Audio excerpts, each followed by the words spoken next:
Blog Talk Radio. Here at ACO Radio, American Communications Online, or any affiliated stations or websites are not responsible for what guest hosts or call-ins may say. All programming is intended for informational and entertainment purposes only.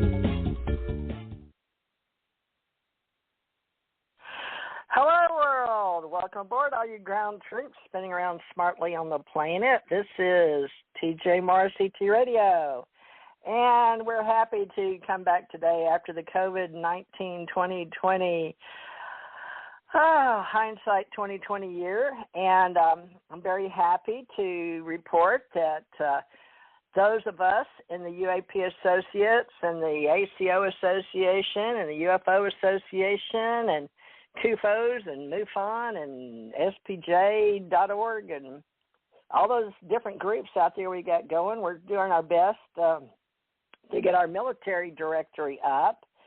And to help us tonight is Richard T. Knight of Valdosta, Georgia, who's going to be my co-host tonight, and our special guest, as always, Jan Aldrich, the famous ufologist, historian, and we list him with our UAP associates because he has a Project 1947, but most of all because he's been so gracious to step into our ACO Association, Alien Contact Organization, for Dr. Bruce Maccabee, PhD, and Stanton T. Friedman's now gone. We still got George Filer looming around out there with Filer's Files, and Irena Scott's still out there, but we're going to get all our prior military built up here, and with Jan Aldrich, and he's going to update us all on what we're doing in New Mexico and how we're moving things from Chicago for CUFOS. But we got all kind of information here. But let me get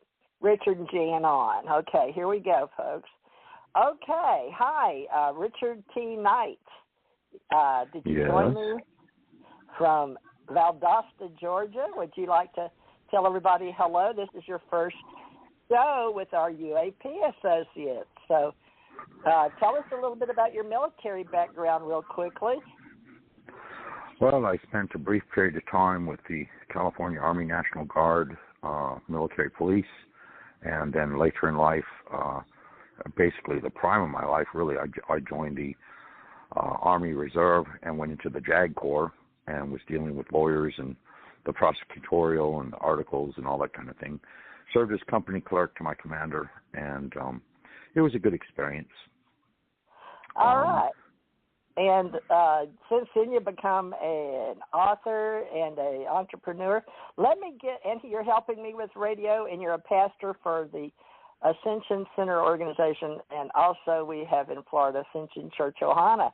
And we're doing that with Ralph Kennedy Johnston Sr., which I did not tell him about today, but I'm sure we'll get him on in the future. Let me get Jan Aldrich on here. And Jan Aldrich, hi. Can you hear me okay up there? And where is it? Connecticut? Connecticut. Yeah, everything's fine. Awesome. All right. Well, I'm glad that we've got it all squared away now. All right. Jan, tell us about your military career, and Richard and I are going to listen because we have a whole lot of new people, but you're one of the old guys from the old days and way back when, NICAP in Washington, D.C., and Dr. Bruce Maccabee. But let's first of all get your quick military background, and then we'll go after that.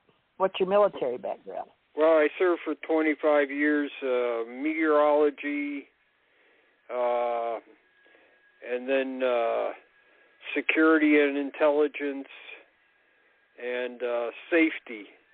And the last assignment was in the Southern European Task Force in Vicenza, Italy, and I was there were no safety professionals at the time, so they said, here's the books, learn about safety, start inspecting, start working. So that's part of my military career. It's always, here's the books, you figure out what your job is. So So I served on the general staff as a safety advisor. After that, after I left the Army, I worked for the post office for 25 years. So I've been stealing from the government for 50 years. All right. Well, and we're going to get into how you got into all this UFO stuff and start from the beginning once more. Let me just real quick tell you, I started in 1967, going into the government May 10th, 1967, and my husband worked at NASA, and I was in and out of NASA, the typing pool, and then I worked for Nassau Bay National Bank across the street. Got to meet a lot of the astronauts, and then helped wherever I can when they had me come in, library or IBM stuff. And then after that, I was an investigator, went into law enforcement, criminal justice, but then I became military joint. But first of all, I was a Navy corpsman, and then after corpsman, they made me security manager, and then I went OPM, Office of Personnel Management, in 1987, and I was GS, and I think if you don't understand OPS, GS, wage grade, OPM, basically they told me I work for OPM in Department of State, and now after 2017 I am out and I'm volunteering for Jan to help on a project. Now he had one project called 1947, but we're going to tell you about a project he and I have started on radio with Barry Greenwood and UAP Associates, which it used to, well, we still are a UFO Association, which we started with Stant T. Friedman, George Filer, and a lot of the social media MUFON people, but we're not MUFON and we're not CUFOS, but we're sort of both. And Jan's going to explain that because he has a lot of friends globally, internationally, and so do I in social media. And so what we're going to do is set up an Allied Command Internet relation, or Internet radio, I don't care however you want to use it, Allied Command Intergalactic relations for all the joint Army, Navy, Air Force, Marines in our country, plus around the world, in hope that we can be united in diversity and list all our prior military, because we're working with people in other countries now doing radio shows. So that's the up and top and bottom. Basically, we're creating a directory here. But Jan has been helping on a huge project that I told him we'd try to help him get some old guys, 60 to 85 to 105, if they could still move around.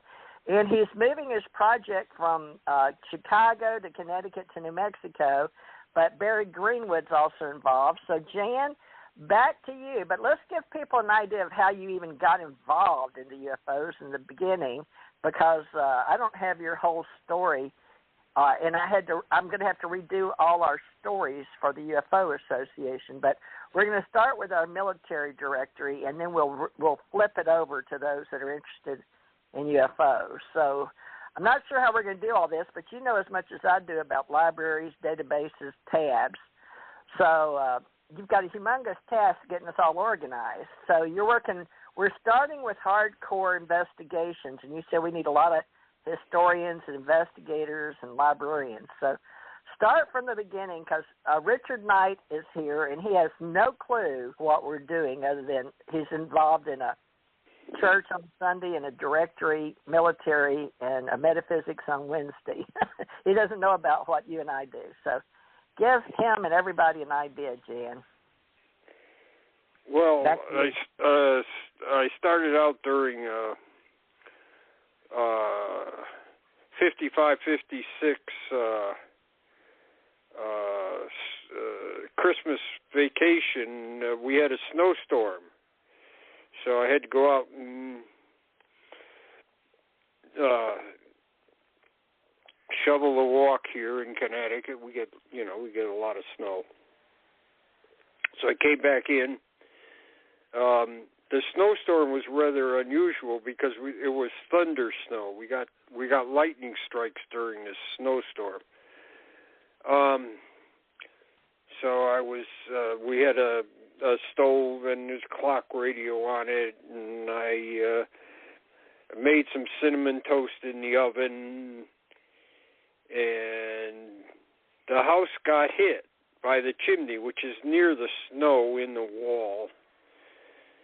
and there was a big spark that jumped across the stove. And I said, oh, maybe the stove is broken, so I should look inside. So I looked inside, and inside's a little ball of light about as big as a quarter,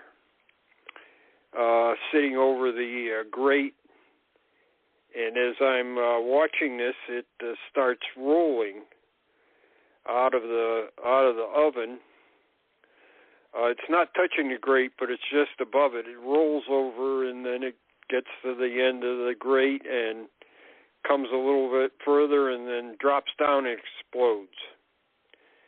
And as I was watching it, I fell over backwards because that was such a surprise.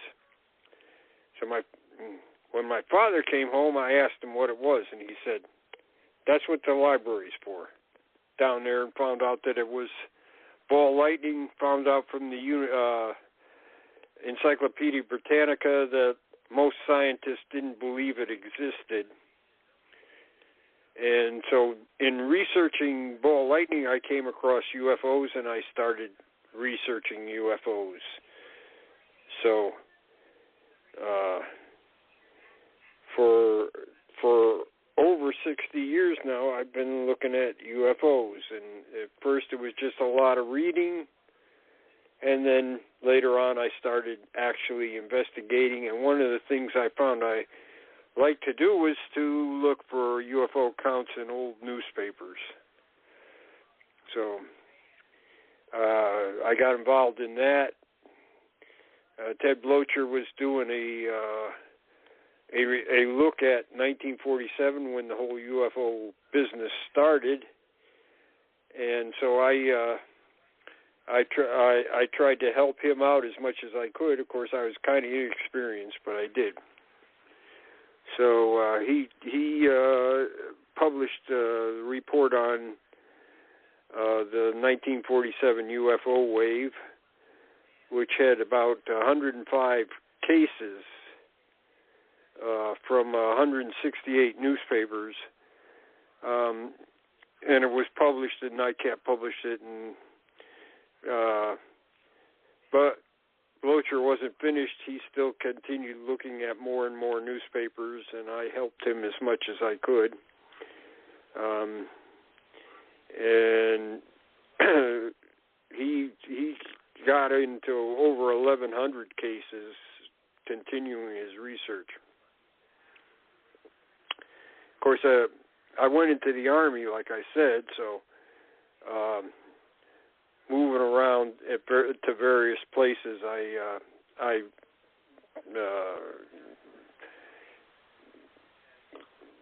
befriended people that were interested in UFOs also, and some of the people were in the Army and the military.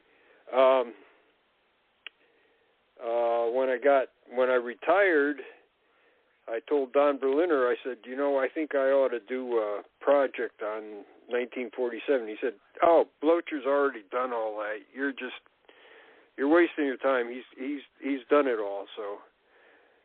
So I had to prove that Berliner was wrong. So I went out to the West Coast. I went to Idaho, Washington, and Oregon, and found more and more cases. And I presented that to Don, and he said, "Okay, you convinced me that the 1947 wave is not completely documented." So then, at the time, Bigelow was giving money to the UFO Research Coalition, so I applied for a grant. I got one. I was able to travel around to 48 states and Canadian provinces and Washington, D.C., and went through newspapers and other documents and visited UFO organizations, collecting 1947 material, and decided that this would be my platform for investigating UFOs. So it continues to this day. Started in '95 and continues to this day. And I continue to put stuff up on my website, www.project1947.com.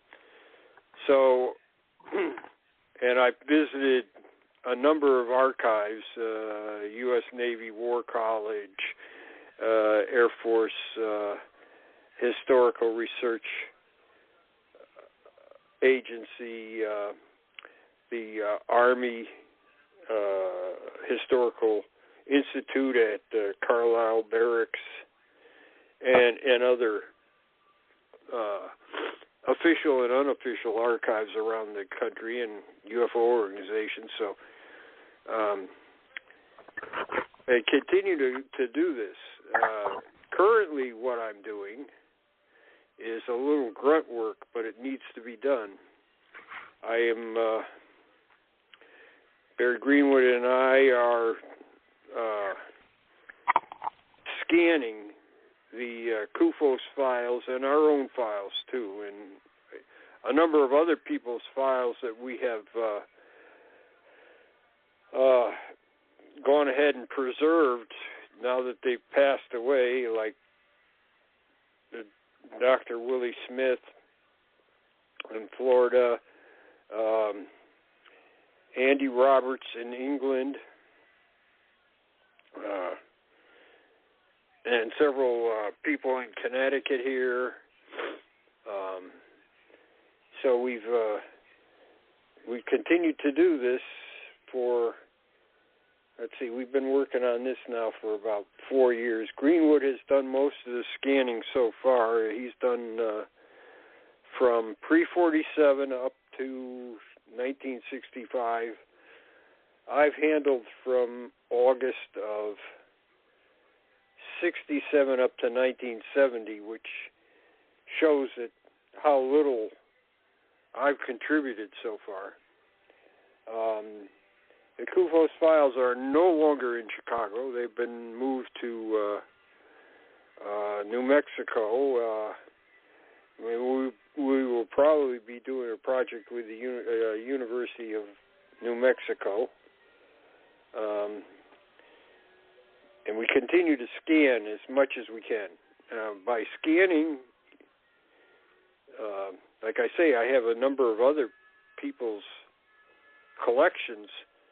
So I may scan through CUFOS' stuff, then some of Willie Smith's stuff, and we title these things by date and then location and then type of case. And so things on the same day, the computer keeps that in order.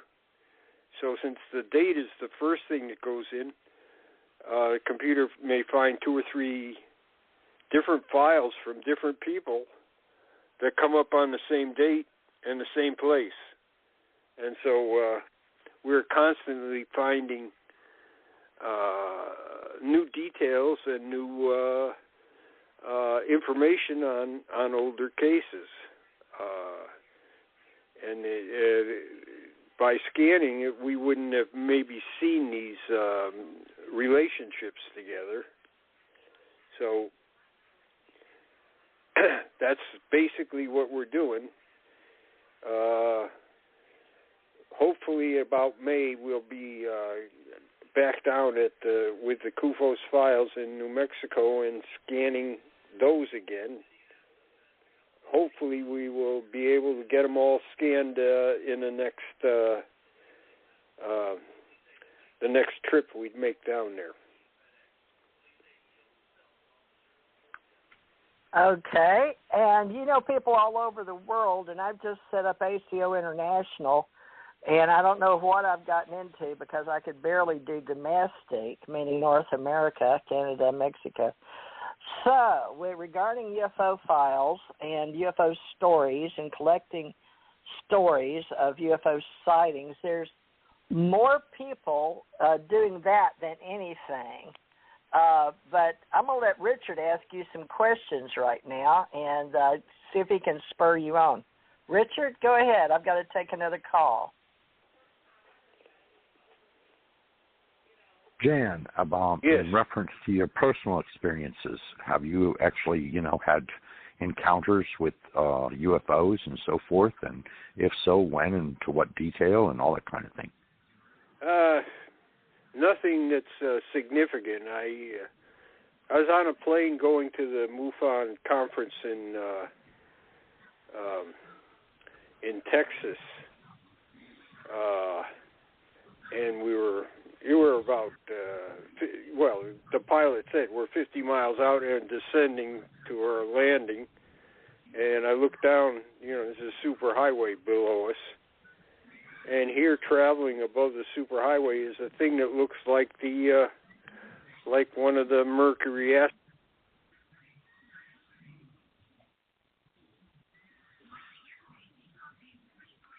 Say again?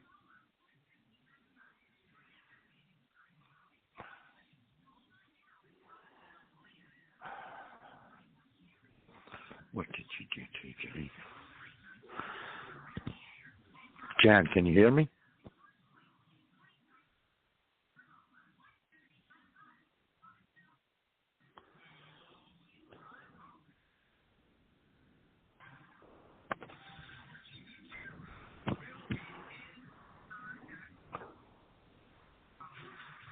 Hello?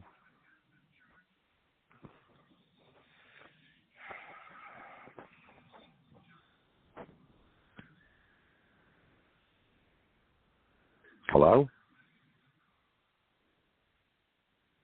Well, I don't know what the hell she did, but she fucked it up.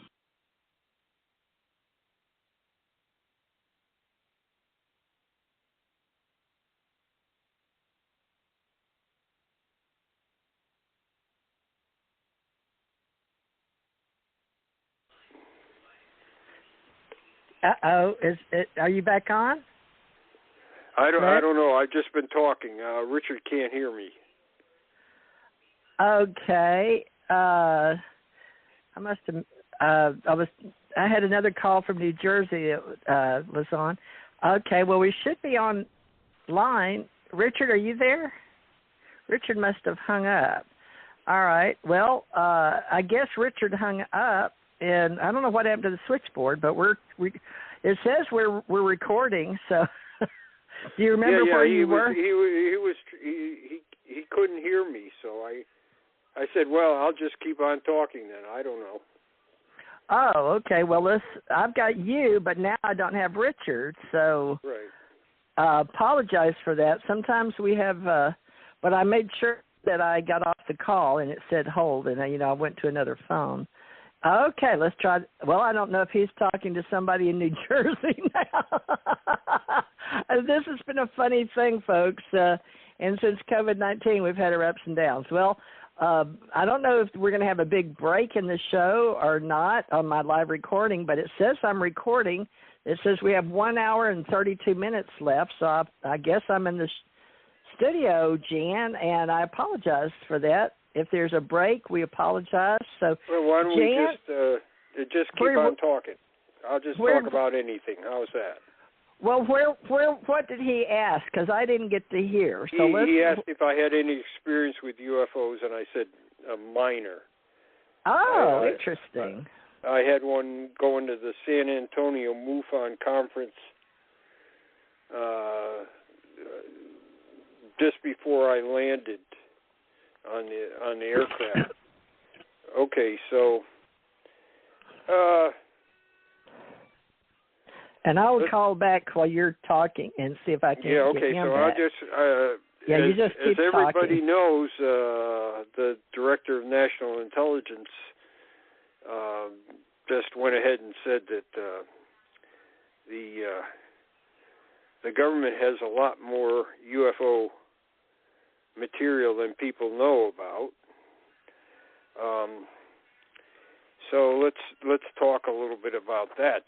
That's kind of pulled the rug out from DOD because he has gone ahead and said, hey, he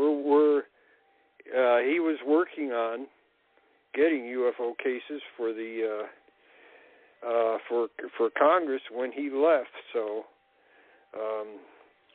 and he did admit that they had cases. Now, after Project Blue Book closed in 1970, we think that Hynek continued on with J. Allen Hynek, the Air Force scientific advisor on UFOs. He continued on from 1970 to 1973 in some kind of a contract with the Air Force. So we think that was a UFO contract. It was apparently terminated in 1973, and then just shortly after that, he organized CUFOS.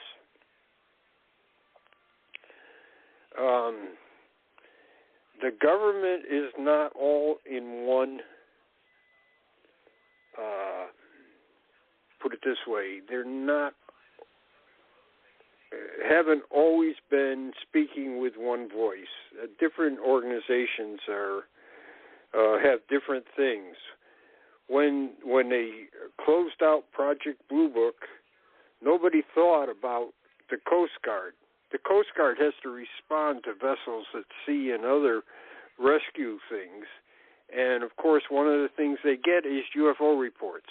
When they closed out Project Blue Book, there were no instructions on what the Coast Guard could do. So they still got UFO reports. In fact, some of the UFO reports were, hey, this thing is outside our oil platform, and all our electricity has suddenly shut down when the UFO appeared.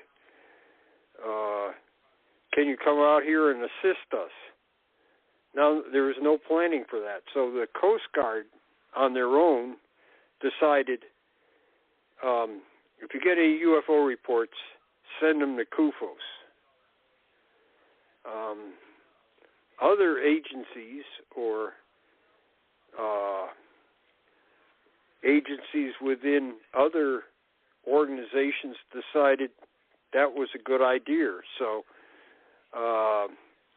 CUFOS received reports from the Navy, sometimes the Air Force, because the reporting chain had been broken, and some of these organizations were not sure what they should do with things. So for a while, that worked fine, and then it went away. One of the things is that when they closed down Blue Book, they said, well, where would civilians be able to report UFOs? And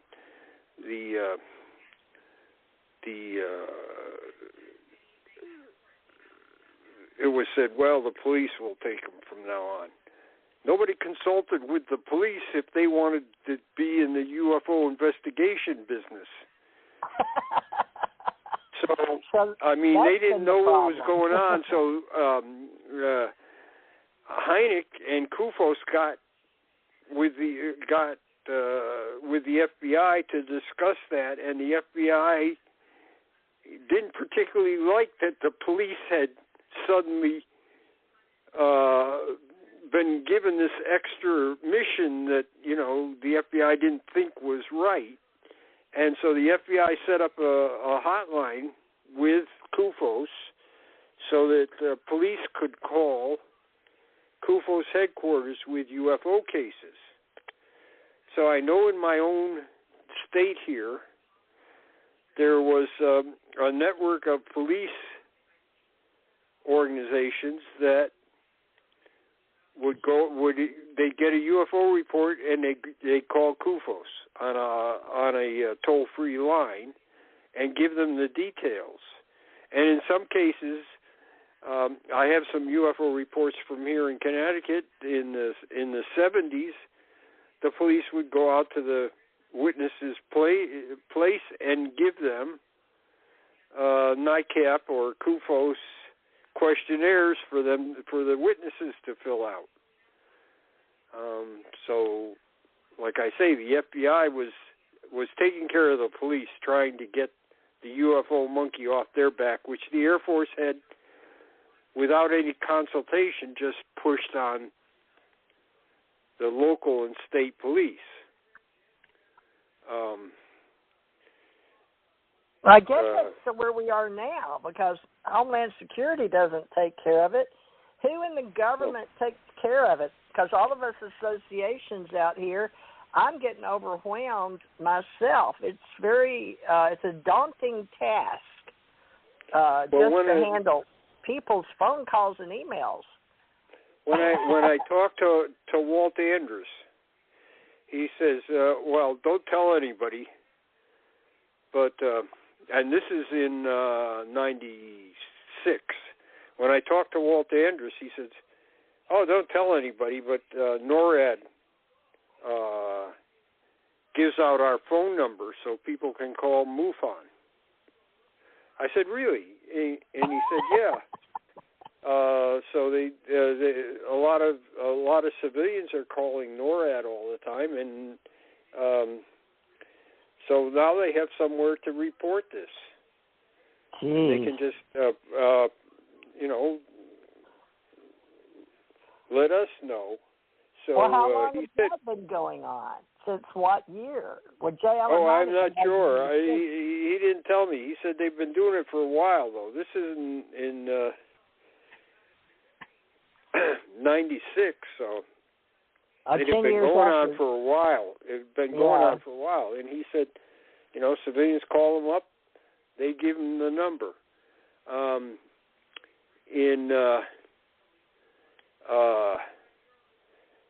In New Hampshire, there, Pease Air Force Base,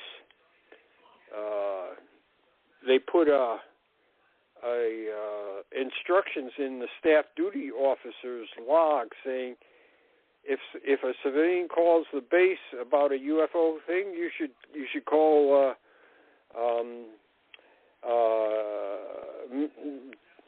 Jeremiah, the local MUFON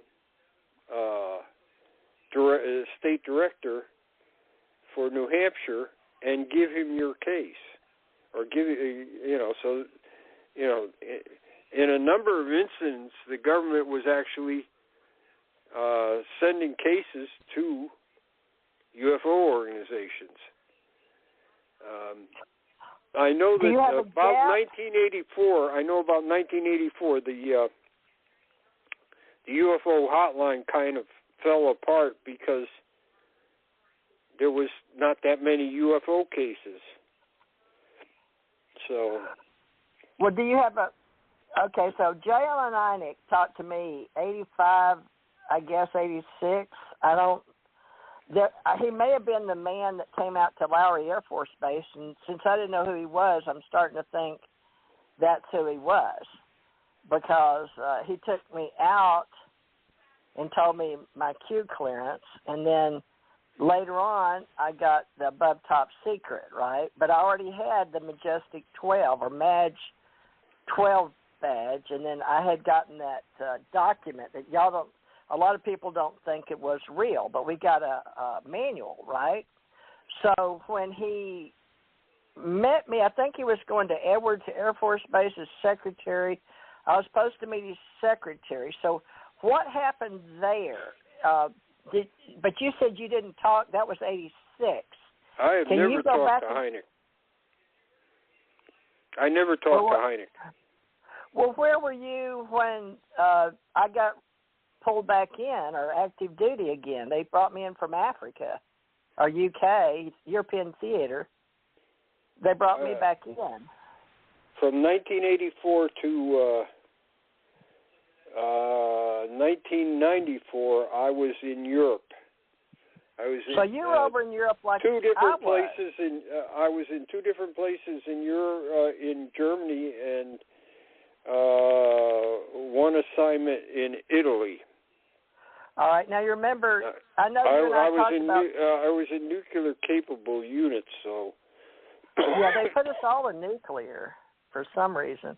All right, now Bob Dean was over there in Allied Command, and he was in he was in NATO headquarters. Okay, he worked NATO, and I don't even know what I worked because I was in Joint and Allied Command, Joint Chiefs, Pentagon, anybody, NSC, National Security Council. All I know is our orders came directly from the president. But I don't know what J. Allen Hynek was trying to tell me because I wasn't in uniform that day, and he was telling me that something was not funded and that he was moving from stuff from Chicago to Colorado, I think. And he had gotten his some woman that was going to help him move to Colorado. Do you remember that break in there when they moved? You weren't. Wait a minute. That's what you're saying. You were in Europe when all these transfers were going on, right? Yeah. When Hynek left CUFOS, he took about a little over 1,000 cases with him, and went down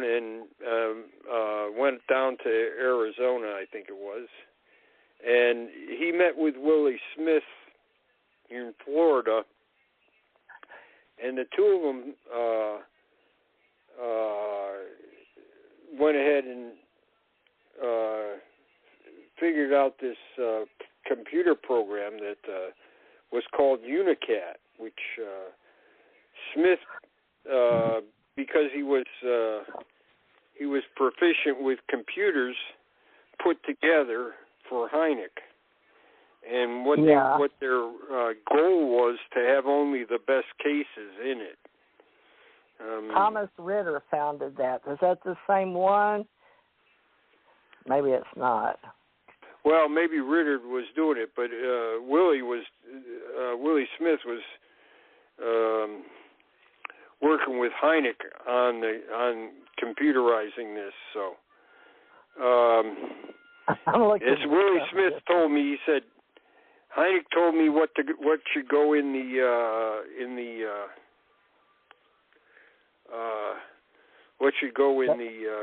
computer list. Yeah, what the cases should be there, and he said I just put them there. And I kept the program up.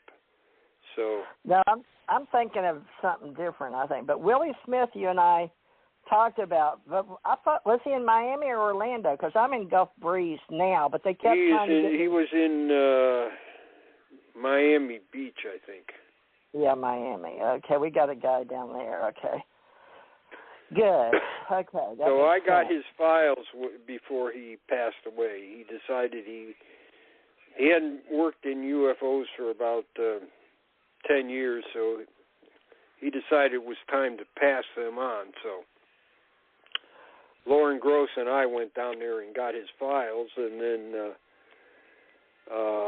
all three of us went down there and we interviewed Willie Smith so we would have a record of his lifetime experiences in ufology. Tom Tulene did that with about 200 people. I assisted him on maybe 75 of these interviews. Brad Sparks and I remember a number of other people I remember Brad also Spark. assisted him. Huh? I remember Brad Spark. Right. But Willie Smith, they interviewed Colonel Friend, who used to be the head of Blue Book. They interviewed Robert Olson, who was for a while the head of Blue Book.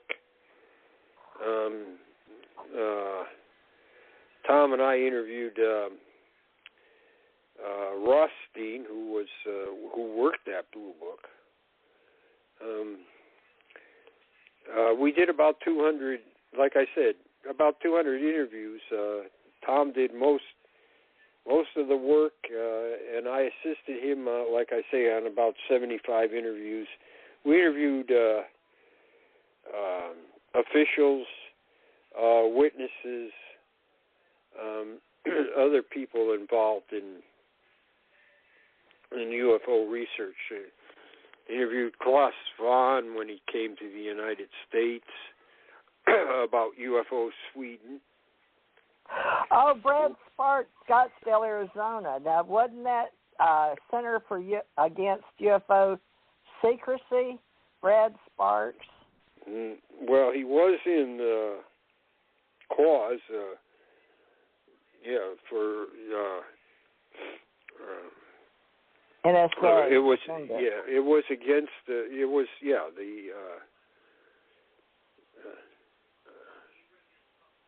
so he worked with CUFOS.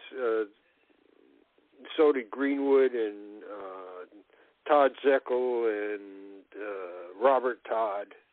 Oh, Larry Fawcett and Barry Greenwood come up under CUFOS. Now, how did you meet Barry? Let's talk about CUFOS for a minute and Barry Greenwood, because Barry worked at the U.S. Post Office with you, right? Yeah, he worked in the post office. How did he get into CUFOS? Did he tell you? Because he had, clear intent May 1st, 1984. So is he working on those? He and Larry Fawcett wrote Clear Intent, which is based on a number of government documents which they got by FOIA.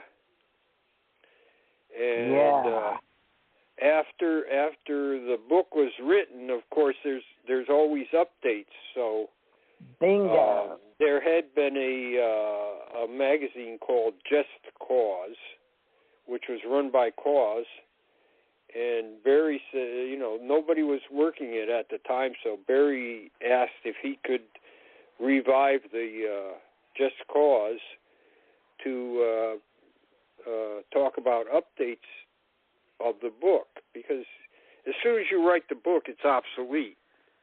There's new information all the time. I know, it's ridiculous. So that's what Just Cause was, is to update the information. So he ran that into the 90s.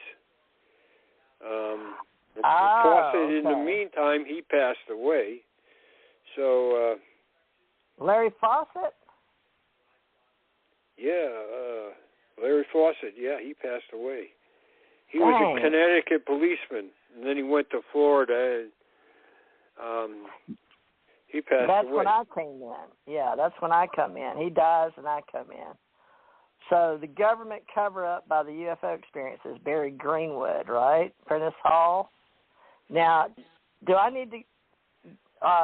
Does Barry have all the files from that forward? Because he does. He has probably one of the biggest file collections in the world. Right. Okay, but he wants to keep them for CUFOS, or is he going to help put them over at the same? Yeah, that's what we're doing. That's why we're scanning everything. We're exchanging things all the time. Okay. And so with this scanning project, you're going to get Barry's material. Now, Barry picked up a number of people that have passed away. He's picked up their files too. So this is. Well, now wait. I'm going to be 70 myself. I don't know. What's your age right now? Well, I'm not older than dirt, but I was around for mud.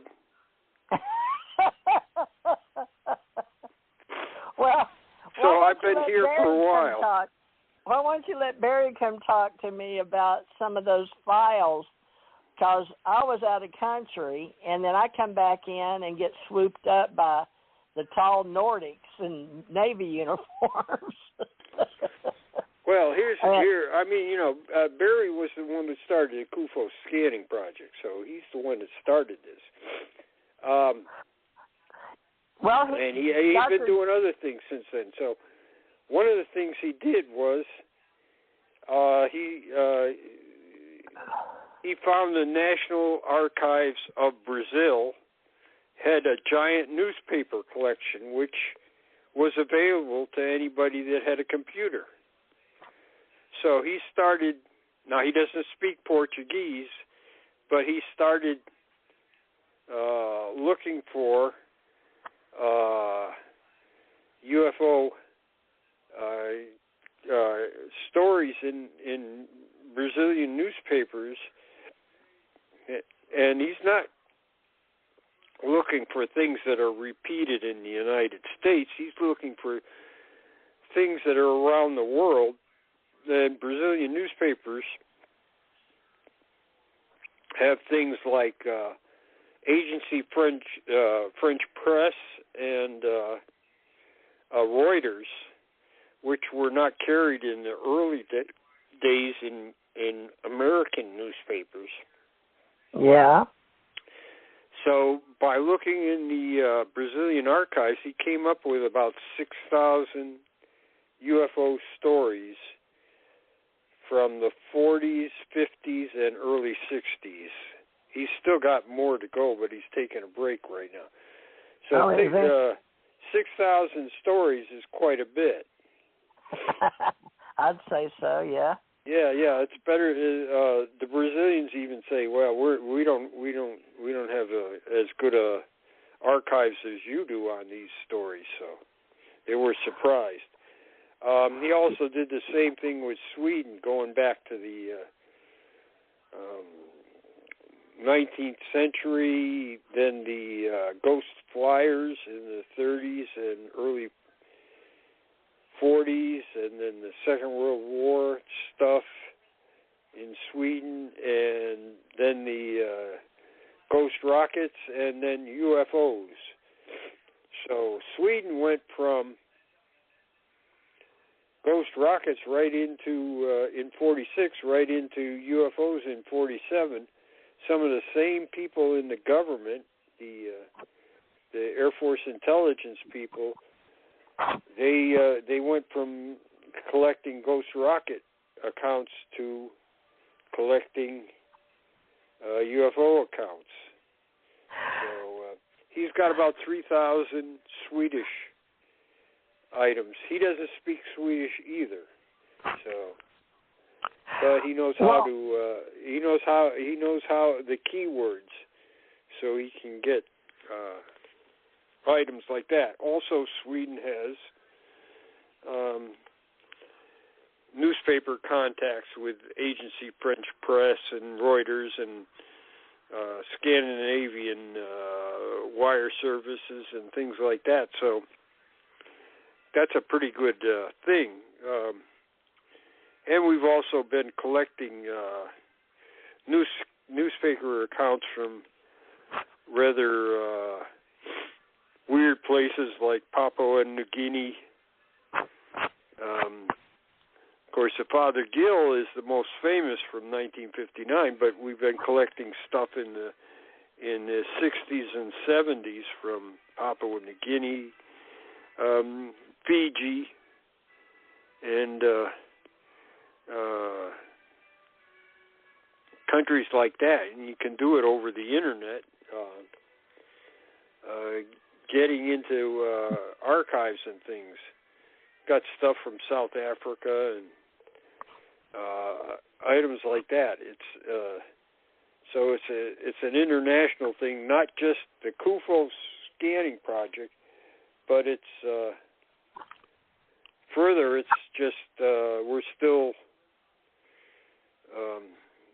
expanding the amount of material that's available to people. Well, I told you I could help with, try to get veterans, volunteers, and setting up a directory, but internationally, people are contacting me, and I can't speak all these languages, and I'm just going to go with this Google and add the translator, right? Right, that's kind of hard to do. So we just collect the things, and like I said, 6,000 items from Brazil is quite a bit. Well, people are talking to me in Japan and other countries, Spanish and Portuguese, and they'll somehow. I'm not sure how this is going to work, but we'll do the best we can with radio and YouTubes because those help a little bit. At least we can see who's who in what country.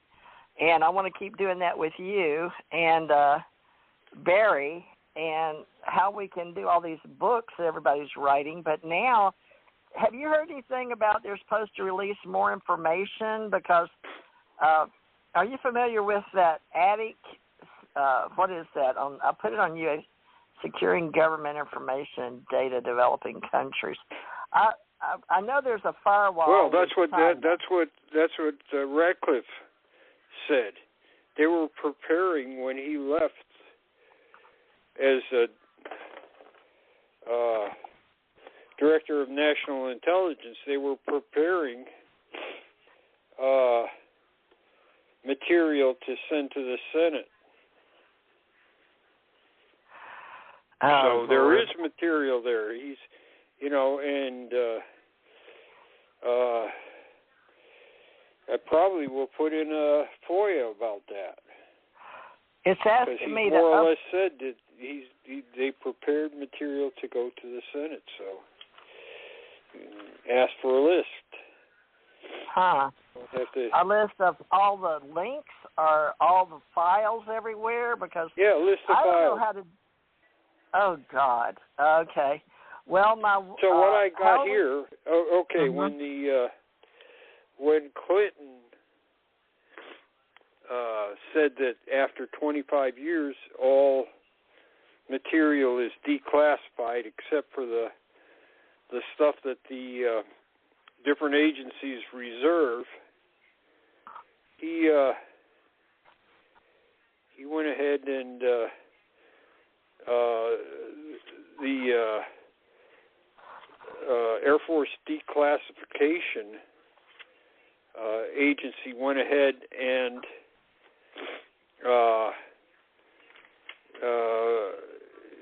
said, hey, we need a inventory of what we have that needs to be declassified. Right. Now, every agency did not, within the Air Force, did not make a list of UFO files that they had. But some people go above and beyond when they're told to do something.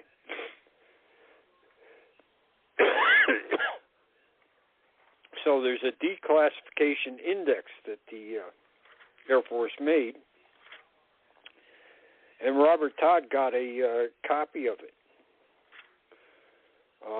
And it includes, Robert Todd gave the National Archives, they gave him a list of UFO subjects that they were interested in, like UFOs, flying saucers, flying discs, green fireballs, things like that. All the key. So the Air Force answered the FOIA with a list of things that were UFO related that Todd had asked for. Now he, like I said,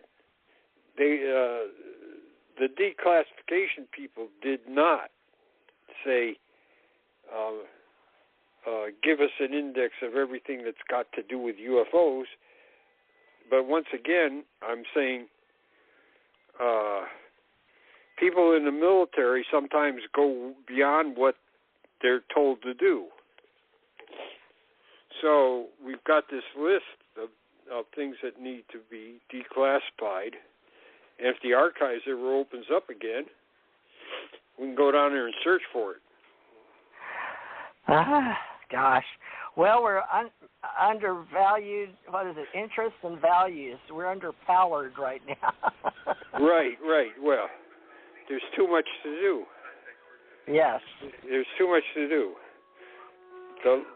The last time we had a UFO history meeting, Dr. John Reed was there from Johns Hopkins University, and we started talking. And he said, "What do you think needs to be done in ufology?" And I said, "Do you have about an hour?" And so he said he took out a little pocket notebook, and I started telling him about the things that I thought should be done in ufology, and Tom Tallene came over, and he started talking about things that needed to be done. And he says, "Well, who's going to do these?" And I said, "Well, the mythical Institute of Ufology." I said, we're going to send people all over the country from this mythical institution to do these tasks. And he said, "What are you talking about?" I said, "There's more to be done than we have people to do it. Most people are not interested in any kind of grunt work like I'm talking about. So it's a mythical organization which will involve thousands of people." And he would ask me about this topic or that topic, or he said, "Well, what about things in the archives, or what about people that have been involved in ufology and have been in government work, and their papers are at government institutions like the Naval War College," had Bertie Baruch. And I said, "Well, Bernard Baruch Jr., I went and did that, but if there's somebody else, we need to send the people from the Institute of Ufology," which of course is fictional, because there's nobody else to send. I said, "I can't, there's too much work and not enough people." And a lot of people just want to, their thing is to post on social media. And just recently this has come about. Now, the Canadian government and the Royal Canadian Mounted Police and the Canadian military, they still get UFO reports all the time, and they send them to the University of Manitoba to a science writer named Chris Rakowski. He is the point of contact for all government information in Canada about UFOs. He has a huge collection, not only from the government, but from his own efforts. And now, what university is he with, Chris Rakowski? The University of Manitoba. So now they have. He's turned all his material over to the University of Manitoba, and they're going to scan it. And they needed, and what they needed was about $25,000 to preserve this material, get new material, and scan what they have. Now, if you look at the number of people that have contributed to this $25,000, it's a lot of poor people. And all these people that make big money going around and telling people about UFOs at these conferences, none of them have kicked in anything, even $5. Well, they're not interested in the historical value or the research. Yeah, they're interested in their stories that can get them. They're always talking about disclosure. Here is a disclosure. The Canadian government is disclosing all their UFO files. So, well, okay. Like I said, we've got all these people that are UFO celebrities, but when it comes to where the rubber meets the road. No, this isn't for research. This is for personal,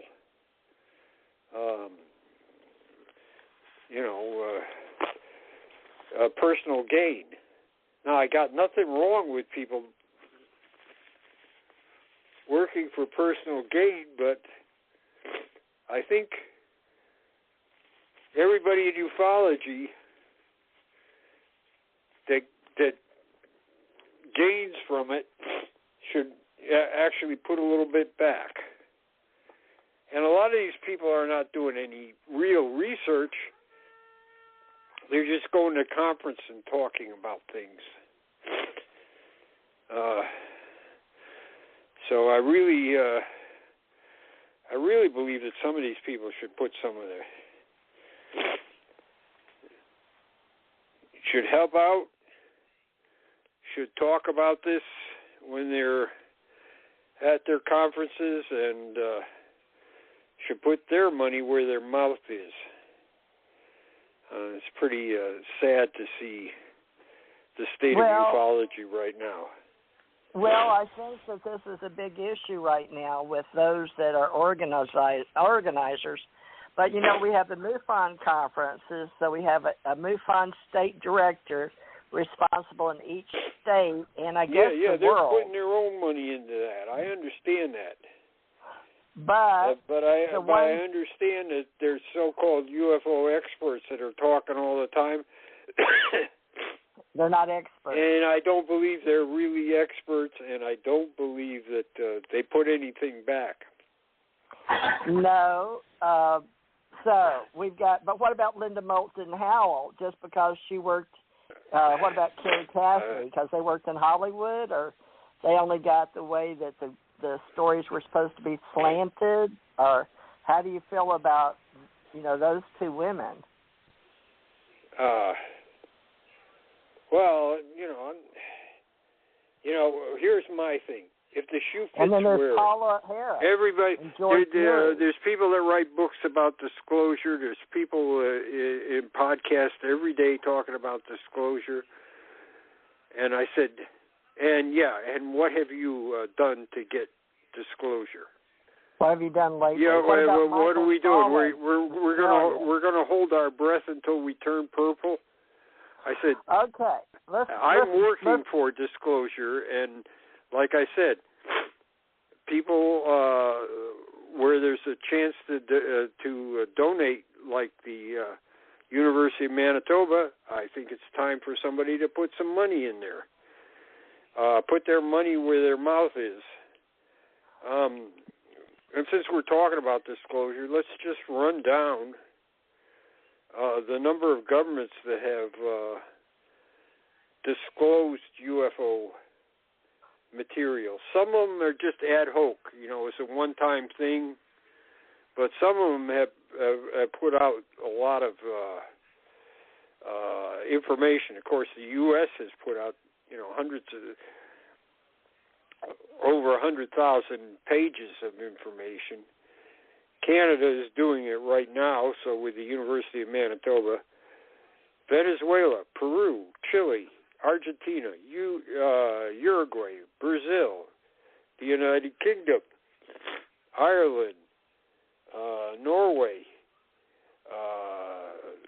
Sweden, Finland, Denmark, Belgium, France, Portugal, Spain, Italy, Greece, Turkey, the old Yugoslavia, Poland, Ukraine, USSR,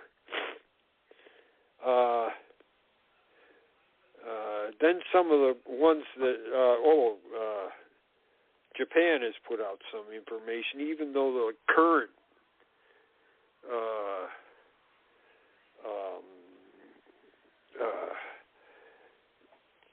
Minister of Defense says we don't have any information, but they have put out information in the past, so apparently he's not too well versed with what's been done. So there's Japan, Philippines, Indonesia, Australia, Australia, New Zealand, and China. Now, some of these have just put out minor amounts of information or one-time things. Well, do you have a list? Mexico, Paraguay, the old Southern Rhodesia, Egypt, Fiji, India, and Malaysia. That's 25 countries that have put out government information. That's a lot of disclosure. So, well, did you make this list up, or did someone else, or this is just from your first-hand information? Where are you getting these countries, or did you do a list? Is it internet? Because now a lot of researchers are talking stuff at events about people pulling stuff off of the internet. Well, yeah, some of this is on the internet. The way the Australians work is something like this. If somebody does a FOIA, they get charged for it. They do a Freedom of Information Act. Australia has New Zealand has a Freedom of Information Act. The UK does. The US and Canada do. Wow. In Australia, if somebody does a Freedom of Information Act, after the document is found, they have to pay for the document to go online. And Australians just put all their UFO stuff online. Wow! So every country is going to make a database. Not every country does that, but some countries do. Like I say, the Canadians didn't do that. They just gave all the material to Chris Rakowski. So, and he became the point of contact for UFOs in Canada. So if there was official, Air Force or Royal Canadian Mounted Police report, he got it. That's why he's trying to. That's why the University of Manitoba is trying to raise money to get it scanned, because there's so much material. The Swedes have just opened up their archives. You can just go in there and copy anything you want on ghost rockets or UFOs. They just said that and UFO Sweden, generally the government tells them what's going on, and they investigate on their own. Chile's got their own UFO project, and so does Peru. Some of this has been made public, some of it hasn't. Spain, Juan Vicente Ballestero Olmos has gone through the UFO files at various places in Spain and made that available. And cooperating with Ballestero Olmos, we put together this list of countries that have made UFO files available. So he's the point of contact for this. Who is? So Barry and I, we give him UFO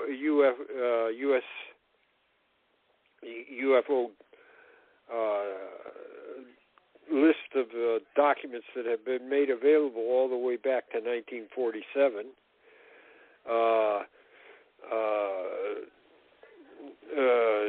Dr. David Clark in England, he works with the National Archives to make British material available. A lot of it's online. So, and guess what? America has troops all over the place. Project Blue Book closed down. but American troops in Australia and England and other places make UFO reports or have UFO sightings, and the local country wants a copy of their report. So because they're military, right? And right. The American so troops. In fact, sometimes U.S. Planes are making reconnaissance, say, flights over the.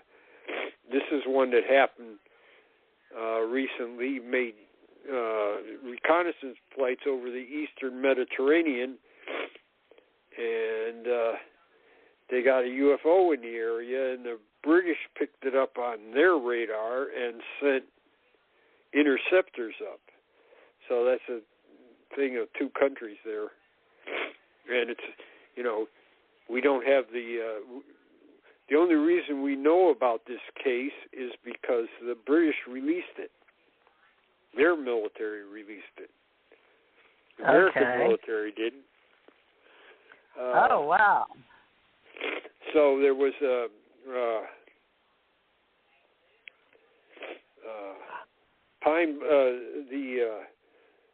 Australian listening site in Australia.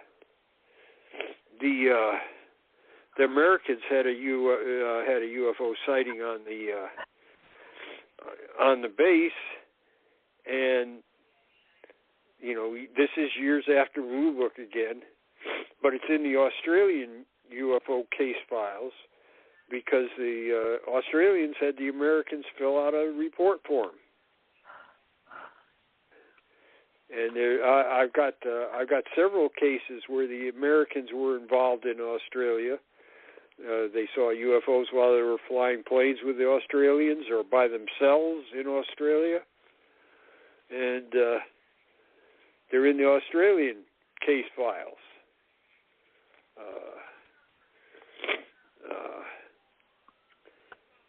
So wow, you've got your hands full. UFO troops found in Australia while flying planes over Australia, right? So, you know, of course, during the Vietnam War and during the Korean War, there were a lot of UFO reports. And some are just now coming out. Okay, I'm trying to type a little bit on our UAP associates. During Vietnam War and what war? Korean War. Korean War. Yep. Some cases, I have put UFO. Korean War. Some UFO cases are just coming out. Right. Okay. The first Marine Air Wing in Korea. Every week they put out a summary of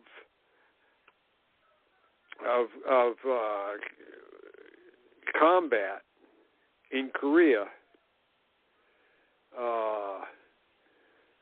and so this weekly summary came out, and UFOs were one of the category. Okay. So that has just been released. So most of the UFO reports in the 1st Marine Air Wing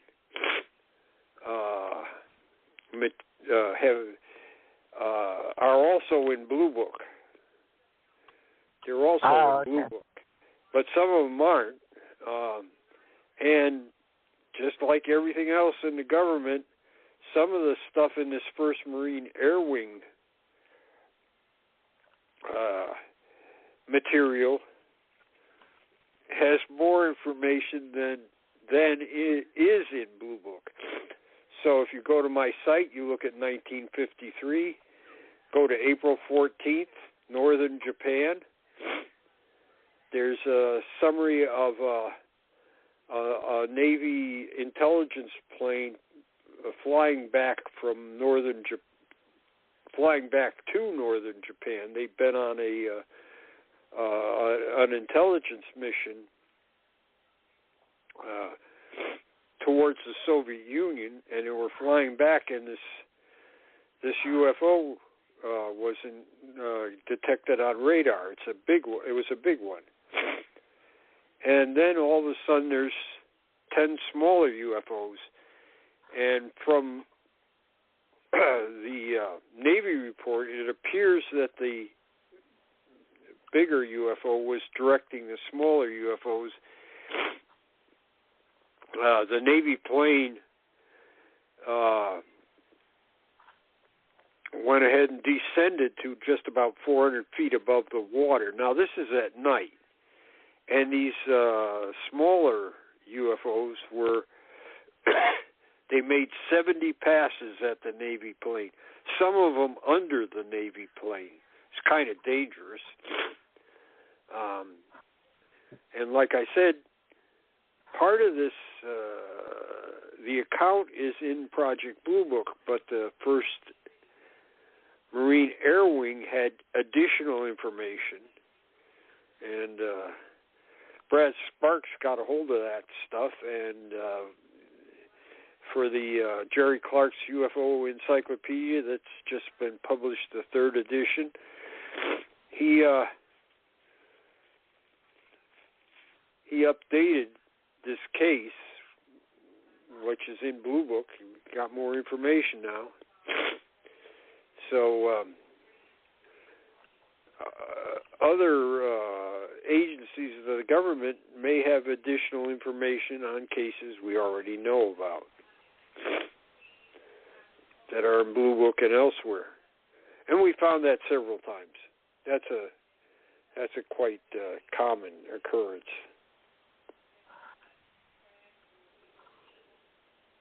Well, so I guess we're going to network and hope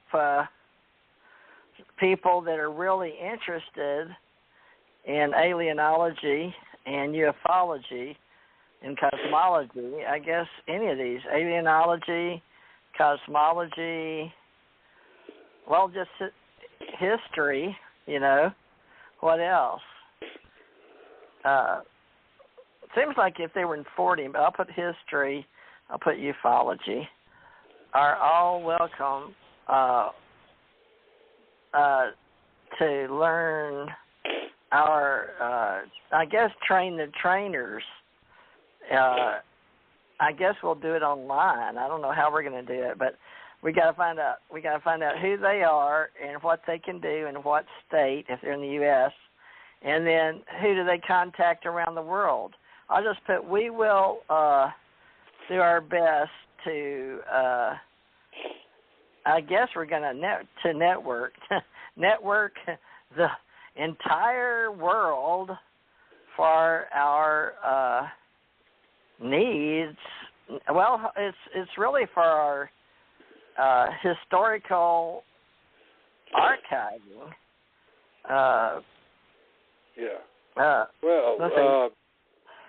Say like Paraguay, I listed them on as a minor player here, making things public. Antonio Huenas gave his UFO collection, which is worldwide, just like Willie Smith. Worldwide cases from all these countries he's visited, and looking through, he had set up his files by the country. So I looked at Paraguay. I said, I never read anything about Paraguay doing anything with UFOs. Well, sure enough, they had a UFO report form in the files there, and it was from Paraguay, and it was a case about an airliner. So, we hadn't known anything about Paraguay before that. Egypt, okay, I only have one thing from Egypt. They sent it out by the Egypt consulate in Washington, D.C.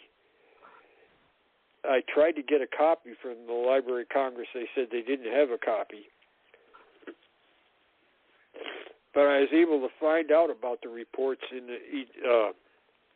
an American newspaper. So we don't have the actual government report that they put out. The Library of Congress is a good source of, things that the various embassies and consulates put out.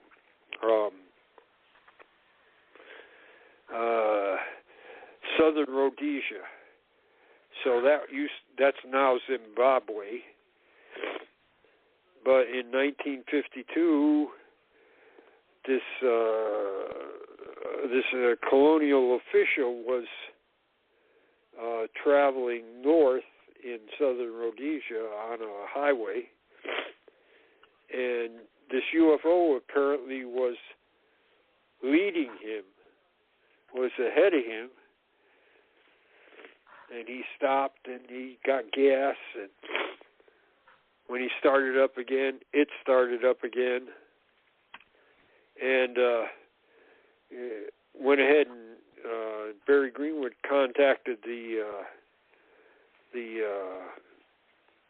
British Library, and they had a copy of the South Rhodesian government's report on this case in 1952, and it's a close approach case, which there's not that many in 1952. So this is kind of a unique thing.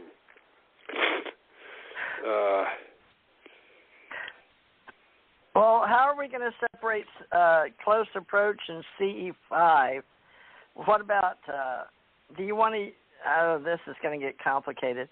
On alienology, where would you, on close approach, is that under J. Allen Hynek's separation of CE 1, 2, 3, 4, 5, like we use on the MUFON investigator? Right. Old train the trainer. Close approach, close encounter. So this is a close encounter in southern Rhodesia, which it's one of the things we don't, we're able to get. We didn't have to pay to get it out of the British Museum. They just made us a courtesy copy. What website do we put on close approach CE5 category? I don't know. Well, in the scanning project, I'm not doing that. I'm not doing CE5s. The reason is there's too much personal medical information in there. People don't need to know if one of the witnesses or one of the abductees wet their beds till 13 years old.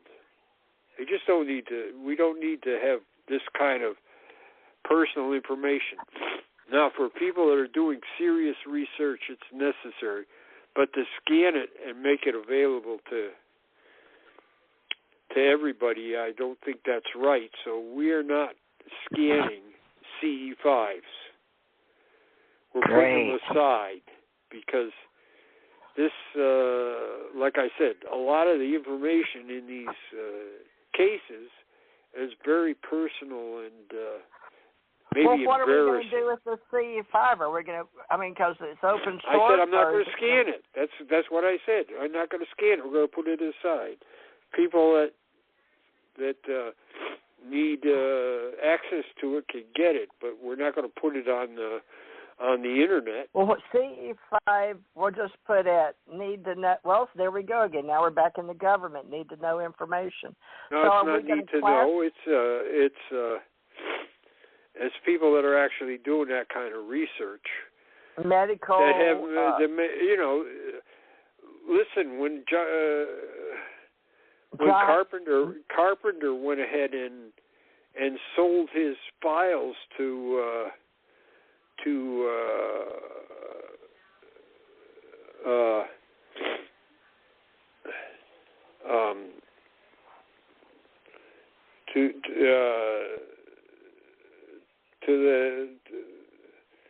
oh God, I'm losing his name right now. I do that all the time. Yeah, I know. And I know exactly who it is, but I can't I just can't. That's it's okay. been abducted. Anyways, he's been abducted, or the information's been abducted? No, my memory has been abducted. Anyways, that was such a big deal in ufology. Oh, it's so terrible, terrible, terrible. So what? I mean, the guy that bought the information he can't be said that he's not a ufologist. So, well, if he was paying the money, it was a huge amount, or was it a collector? It was a pretty big. I guess it was a pretty big account. Carpenter sold it to him, but that's not the point. Everybody in ufology was jumping up and down because Bigelow. Oh, Robert Bigelow. Well, he didn't spend that much on the UFO Bigelow file. bought this guy's. He was an abduction researcher. Bigelow bought his files. Somehow that was a breach of trust. Direct. Well, he went around. Yeah, you know what? Bigelow is put more money into ufology than any other individual. So what? He is a ufologist. You know? Okay, well, let's find out how to get to that guy, because he's a billionaire, but he doesn't care about us and what we're doing anymore, does he? He doesn't care about the history. No, he's got his own ideas about what should be done. It's different from most everything else. He worked with MUFON for a while. Yeah. Well, but that's why we're not. We talked about what we should do with CE5s, and there was such a clamor when Carpenter sold his material to Bigelow that we don't want to get involved in that. Well, was it Robert Carpenter? Is that what you said? John, I think it was John Carpenter. His name is John Carpenter. He was a psychologist, if I remember correctly. Say Bigelow. Yeah. Bigelow, ufologist. Let me see if anything will come up. Bigelow is a ufologist. He's got giant library of UFO research. I don't see why everybody acted like it was a breach of some type. Yeah, a major breach, but the same thing is the abduction researchers trade stuff back and forth all the time. I said at the time that John did this, I said, I think this is mainly bull butter, because I think that nobody cannot, that Bigelow hasn't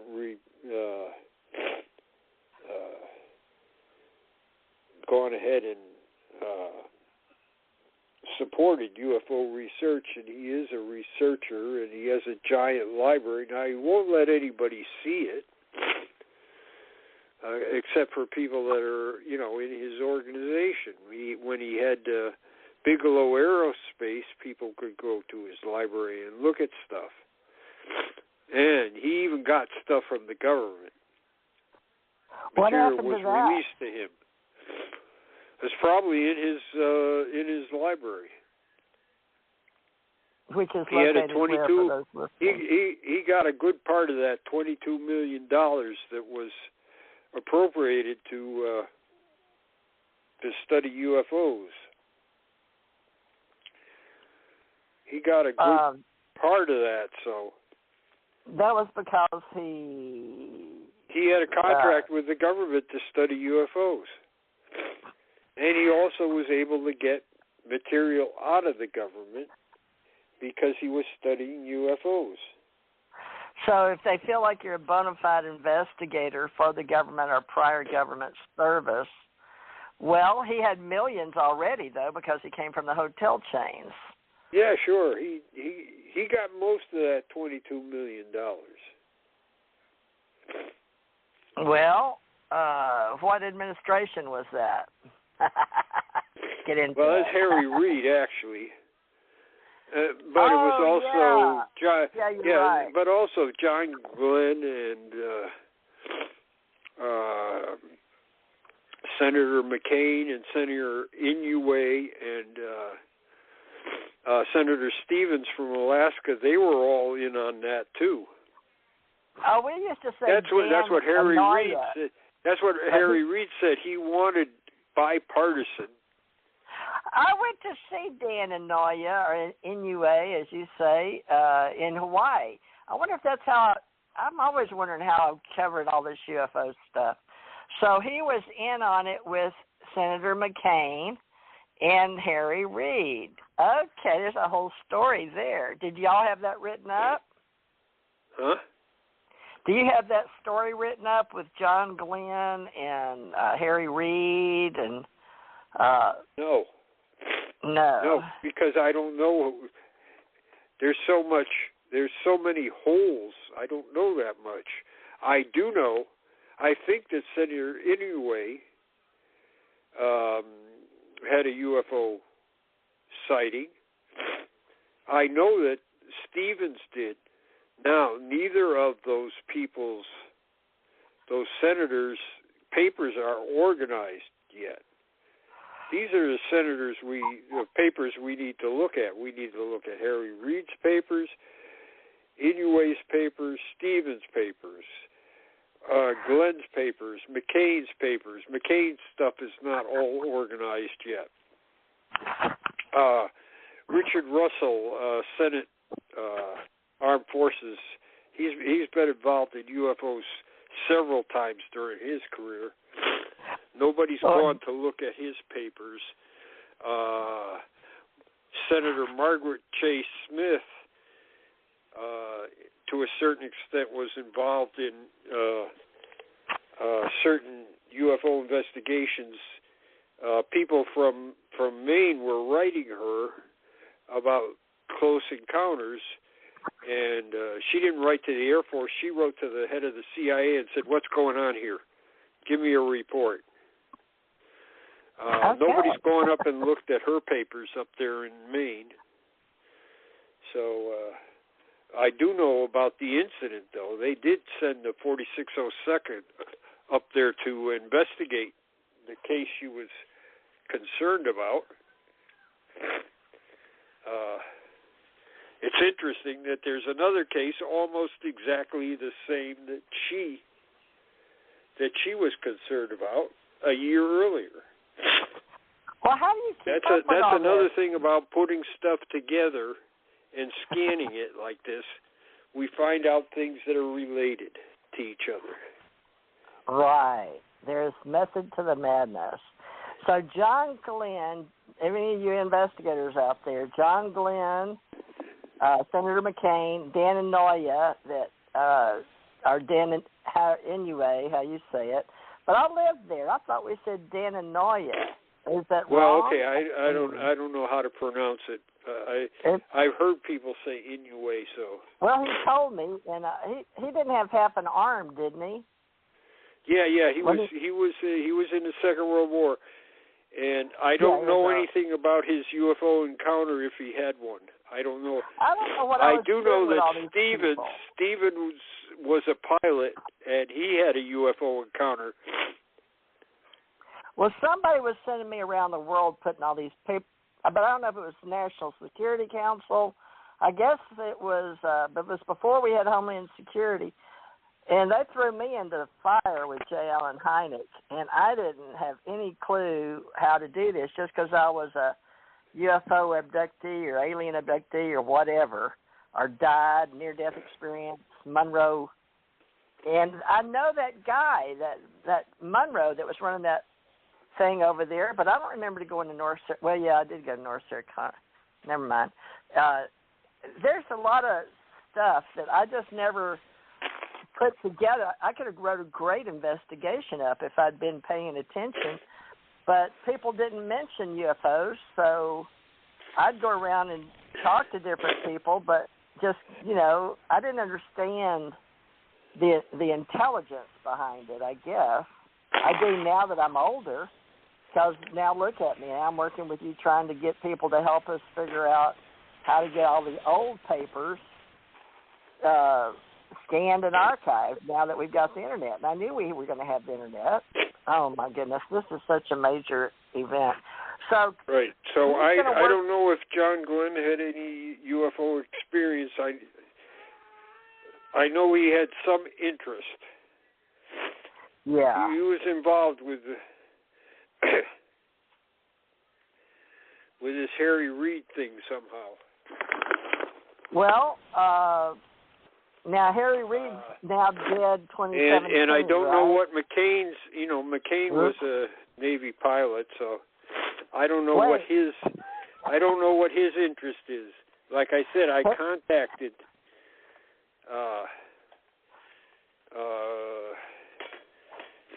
I think his papers are going. It's going to. Anyways, wherever they're going, I contacted the. I want to say it's the university in Arizona, but anyways, they said no, we haven't got all his papers yet, and we haven't sorted through all his papers yet. And that's what they told me on Stevens, and that's what they told me on Inoue. But I do know that Stevens said something about he had a UFO encounter while he was a pilot. So yeah, I talked to him. He was a believer. I don't know about Inoue. I know he was working with Reid. I went to his office. And then, see, Reid was a LDS, and I was an LDS. Latter-day Saint. Back in the day. Right. So, but he's still alive, right? Right, Reid is still alive. I don't know why he's interested. I think he's interested because Bigelow is. Well, it's because of space exploration, and we're doing the minerals. We have a space race to the moon and Mars, but it's all about, well, like right now for the cell phones, we have to have that black, it's mineral. It's called, they're mineral miners looking into the future. It's like, what's his name? Gates just dropped 50% of everything in the internet. We're doing all this cyberspace culture to go into space, off planet with half his money into cyberspace, biotics, and AI technology at the highest level, right? Because we're all going off planet now. So, those that can afford it anyway, they'll be the dwellers and the travelers. But see, they're unless they can do something to hurry up and put this. These people, Gates won't be around. We know Reid may or may not make it. So, but they're just not going to be around because they can't live through this. Margaret Trey Smith isn't around anymore, but her papers are in Maine. And Richard Russell, he was involved with UFOs a number of times during his career. He demanded reports from the Air Force and things like that. Well, you notice a lot of these people are LDS because that's in their belief system because of the the Pearl of Great Price, the Book of Mormon, and Kolob planet, and knowing that they have an empirical situation with male and females and, doing terraforming. This is all common knowledge. It's just like those that are separate by the top 1% financially that have bred reincarnations into their family's knowledge. And then in Germany, the top 900, there's got so many billionaires over there. I can't even be a good journalist anymore at my age, 69, because there's so much knowledge available that really goes into alienology, cosmology, and ufology now. So I'm asking for people to just come help set up how we can do it in internet, cyberspace culture domains, right? But people want to do their own thing, and a lot of them are just wanting to hear contactee stories now, our ascension stories, reincarnation, our ascension masters, our fifth dimension. I've set up a 5D experiment or experience group myself to see how we can all work together, because it's unity and diversity right now. But we've got to get all this. And are you saying that, now what about NSA? Now we're doing all this data building, all these huge data bank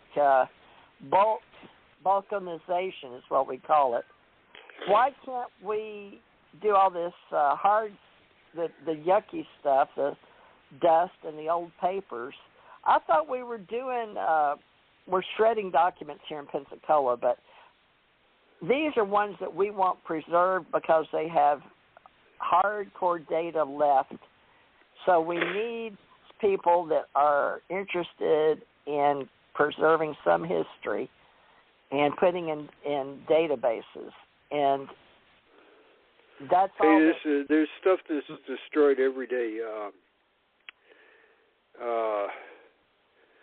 Fort Meade, William Leparo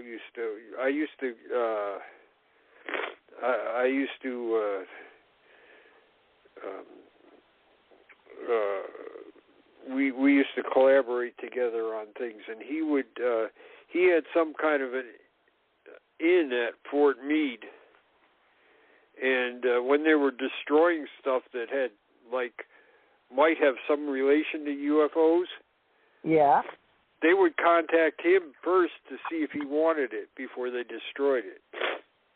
At Fort Meade? Yeah. That's where we were doing studies between Russia and North America, right? For even the Monroe Institute stuff, 85 on up, Stargate and all that. You get it? I'm talking about how that related.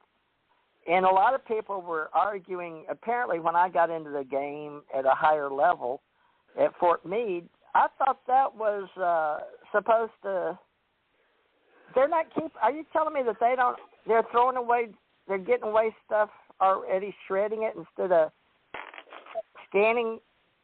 They had stuff mostly from the early 50s and from the Second World War. Jesus. And they don't have the manpower. They'd ask Leparo if he was interested in it, and some of the things he was interested in. And I think that's how they got the 900 pages of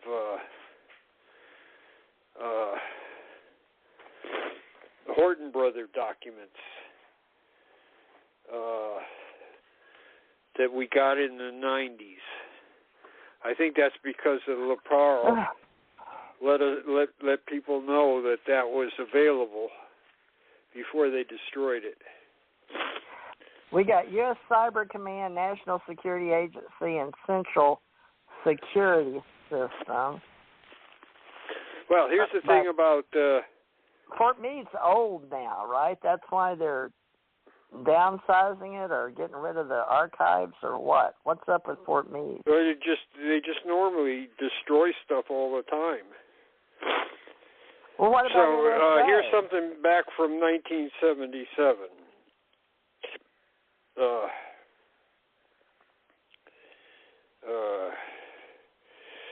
The Defense Department now reveals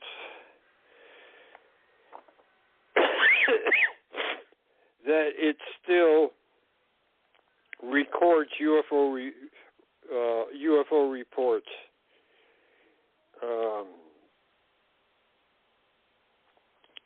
Even though the U.S. government official probe of UFOs ended 8 years ago. Thomas Ross, Assistant Secretary of Defense for Public Affairs, told the Inquirer at the time that the Defense Department has never, let me see, I'm having trouble reading it because I don't have any light here. The Defense Department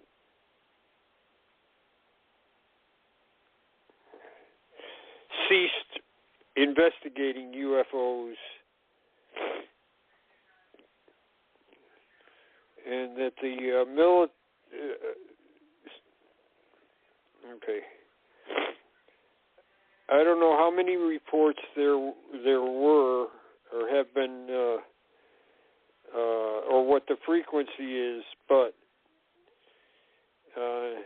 there are reports, he said. Well, the NSA. And then he went on to say, however, Ross said, there is no central office that collects or studies UFO reports.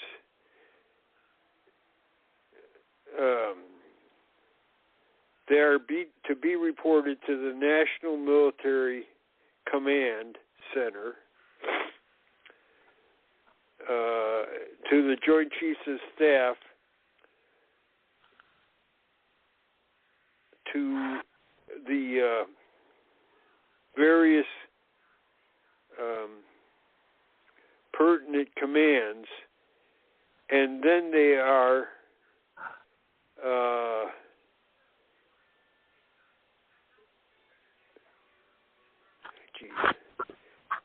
well, the Joint Chiefs of Command always wound up with some responsibility. And then they are with a JAG recorded. So, National Military Command Center, Fort Meade, is where their records are. So, and I have seen for 1984, I saw the yearly report for 1984 at the National Military Command Center of incidents where, now not UFOs, but where there's been intrusions into the United States airspace. So each intrusion is recorded on, and a general officer or an admiral signs off that he has seen that. Huh. There's about, in 1984, there's about 200 of them. I have the booklet of them. Todd got it, and he gave it to me. And there's a couple of them that could be said to be UFOs, but most of them are smugglers, airliners off course, or things like that. Well, Booz Allen Hamilton, National Security Engineers at Fort Meade, McLean, Virginia. Booz Allen Hamilton, Information Technology Consulting Company. Do they have any files? They've got a CEO. I don't know. Well, they're up there. Pearl went on to other things. I had contacted with him for a while afterwards, but he's gone on to other things, and he, from what I understand, his health is poor. Technical support technician. I don't know. Well, all this, they says VoIP solutions, including Cisco, Avaya, and Microsoft, but surely internally, anything that came after computers. So where do you and Barry cutting off data or digital, or analog to digital? Well, how are you doing that for files? Because we're not. Somewhere, if we get information, we scan it. So first of all, hard copy. Well, that goes on. When did the government? Let's see, Air Force. All right. So after Project Blue Book, what would you say in CUFOS? And now, oh God, this is complicated. So right when Barry picks up, because you were in European theater, but I came back, and so you and I cross over old school into Barry's area into. They transferred me from Lowry Air Force Base, Great Lakes, to Hawaii. and I don't know, I learned a lot in Hawaii. But I came back not a 4. They brought me back over to the Fort Hood, 94, and it was General Crosby Saint. And he was getting ready to retire, moved to California, or had just moved there. But they brought me into the computer room, and they didn't have enough room, so they had some of the spooks then on computers outside some milk. Anyway, it doesn't matter. The thing is, from there, so I can only catch, J. Allen Hynek wanted something to keep going, right? And of course he had his family, but I guess they weren't into keeping his files or anything. He told me his files were pilfered. Oh, so some of the family has some stuff that No, the family doesn't have it. He, like I said, he took 1,000 cases from CUFOS when he left. He went down to Arizona, and this is favorite cases, you mean? 1,000 cases to Arizona? The ones that he thought were the most important. He said, "I'll keep with me." Yeah. Well, now, some of them, I think some of them he just copied, but some of them he actually took the cases out of the CUFOS files because Willie Smith had some of these cases in his files. Darn it. And they Willie weren't at CUFOS, so the thing. I'm so confused. Okay. So Willie Smith had some. He had some. Well, where did me and the secretary come in? I thought we were putting together a business in Colorado. He was led to believe that there was a millionaire that wanted to support his work, so he was going to have the International Center for UFO Studies based in Arizona. In Arizona? Yeah. It wasn't Colorado. Why do I keep thinking Colorado? I don't know, but whatever happened. Arizona. Is that the international that we were going to do? It was an international. He was going to have an international organization, and this couple got a hold of the APRO files, and they got part of Hynek's files. APRO. Okay, that was the couple in Wisconsin, right? Yeah, well, they started off in Wisconsin. They ended up down in Arizona, too. Okay, this is so strange why they keep bringing everything to Arizona. So, who was Arizona? Oh, that was Senator McCain. John Reed, was he? Now, he was Democrat LDS, but what state did he represent? I don't know. He was a Democrat. Let me look. John Reed, R-E-E-D.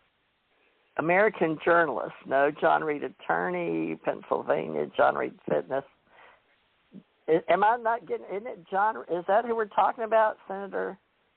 Maybe I'm saying it wrong. Who were we? The only John Reed I know of is he works at John Hopkins University. That's the only John Reed I know about. Oh, I'm a journalist, so ufologists too. But Harry Reid, okay, the journalist. He was a communist in Portland, Oregon, and died in Moscow, Russia. American journalist. Well, we'll get those journalists in there, folks. Okay. So Harry Reid is who I'm talking about. Harry Reid is from Nevada. He was a senator from Nevada. All right. So Las Vegas, Nevada, and that's where we got Area 51, in and out of there, Janet Airlines, blah, blah, blah, S4, all that stuff. Okay, that's Harry Reid. Now, Mitch McConnell was key, but that just happened to be where my husband landed, and that's how I wound up doing 20 years and back in Kentucky. Let's see. All right, but with you, so that's how I've got drug into that international. That was J. Allen Hynek, and you're telling me the whole time it's been Arizona? So that makes sense now, because I've been involved That's with where Arizona. he retired to. That's where he retired to. And they were going to get support from a millionaire who was, and it never materialized. Yeah, that's what he was talking to and me these about. two people that were working with him on this idea, they were supposed to have some kind of a big UFO documentary too. They got Hynek's files. They didn't get everything. I mean, obviously, Willie Smith got some of it, but... Oh, he died in Scottsdale. Oh, my gosh, that makes sense, because I've been with that Wild West, even though I was in Kentucky. Man, and Carla Ruckert and I, we were both in Kentucky. You remember that guy, Don Elkins, at the University of Kentucky? See? No, I don't know who that is. That's more with the Monroe Institute, CIA, Stargate, all that. That's the Russian side of the brain, the intuitive, life after life, near-death channeling, galactic versus hardcore blue book, which is what they wanted, the mechanics of Joseph. As they were talking about, Allen, Allen Hynek, Hynek, American astronomer, professor, ufologist, and remember for UFO research. And he talked to me in space, and he did the UF Air Force 2 projects, Project Sign and Project Blue Book. And then his son Joel Hynek was what do you call those people that help talk about him for the UFO History Channel, Project Blue Book, Series 1 and 2, or Year 1 and 2, Series 1 and 2. And he was educated at the University of Chicago. And that brings in where he was. He was at Northwestern University. I don't think he was ever at University of Chicago. He didn't go. Really? He was the head of the observatory at Northwestern University. Huh. Well, then they've got it wrong on Google, but that doesn't surprise me. He might have been at University of Chicago for a short time, but 31. It says his big career was at Northwestern. He was at Ohio State before that. Well, you know more about him than they put out here. It says University of Chicago Private Research University, 1890. Said he graduated from there in 31. Oh, that didn't make sense. We'll have to get that. That's too. He wasn't that old. That's another Hynek. That's got to be another Hynek. Let me go backwards. It says University of Chicago, but I'm reading off of. It says born 1910, Chicago. He wasn't in 1890. He wasn't going to school at the University of Chicago then. No, that must be when it was. It says born May 1st, 1910, died April 27th, 1986. So I had to meet him in 85 and 86 between Colorado, Edwards Air Force Base, and Chicago.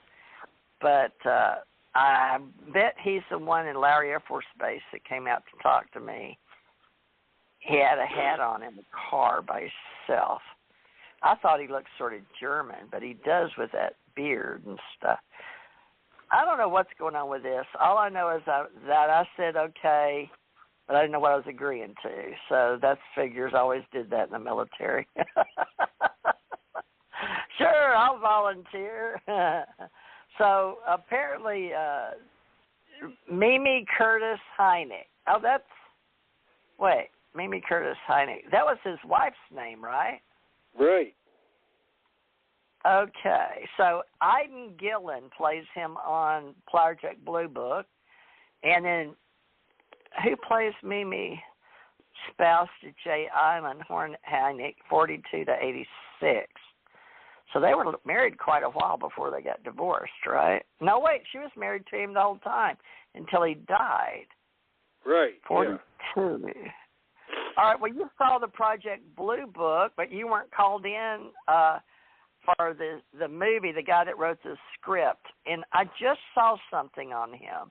A couple of guys wrote the script, sold it, and then got somebody to produce it. But now I can't find it. History, Project Blue Book cast. Yeah, but that script is all fiction. Well, they did it's based on the truth. They actually did some. It's not based on much truth. It's based on a little truth.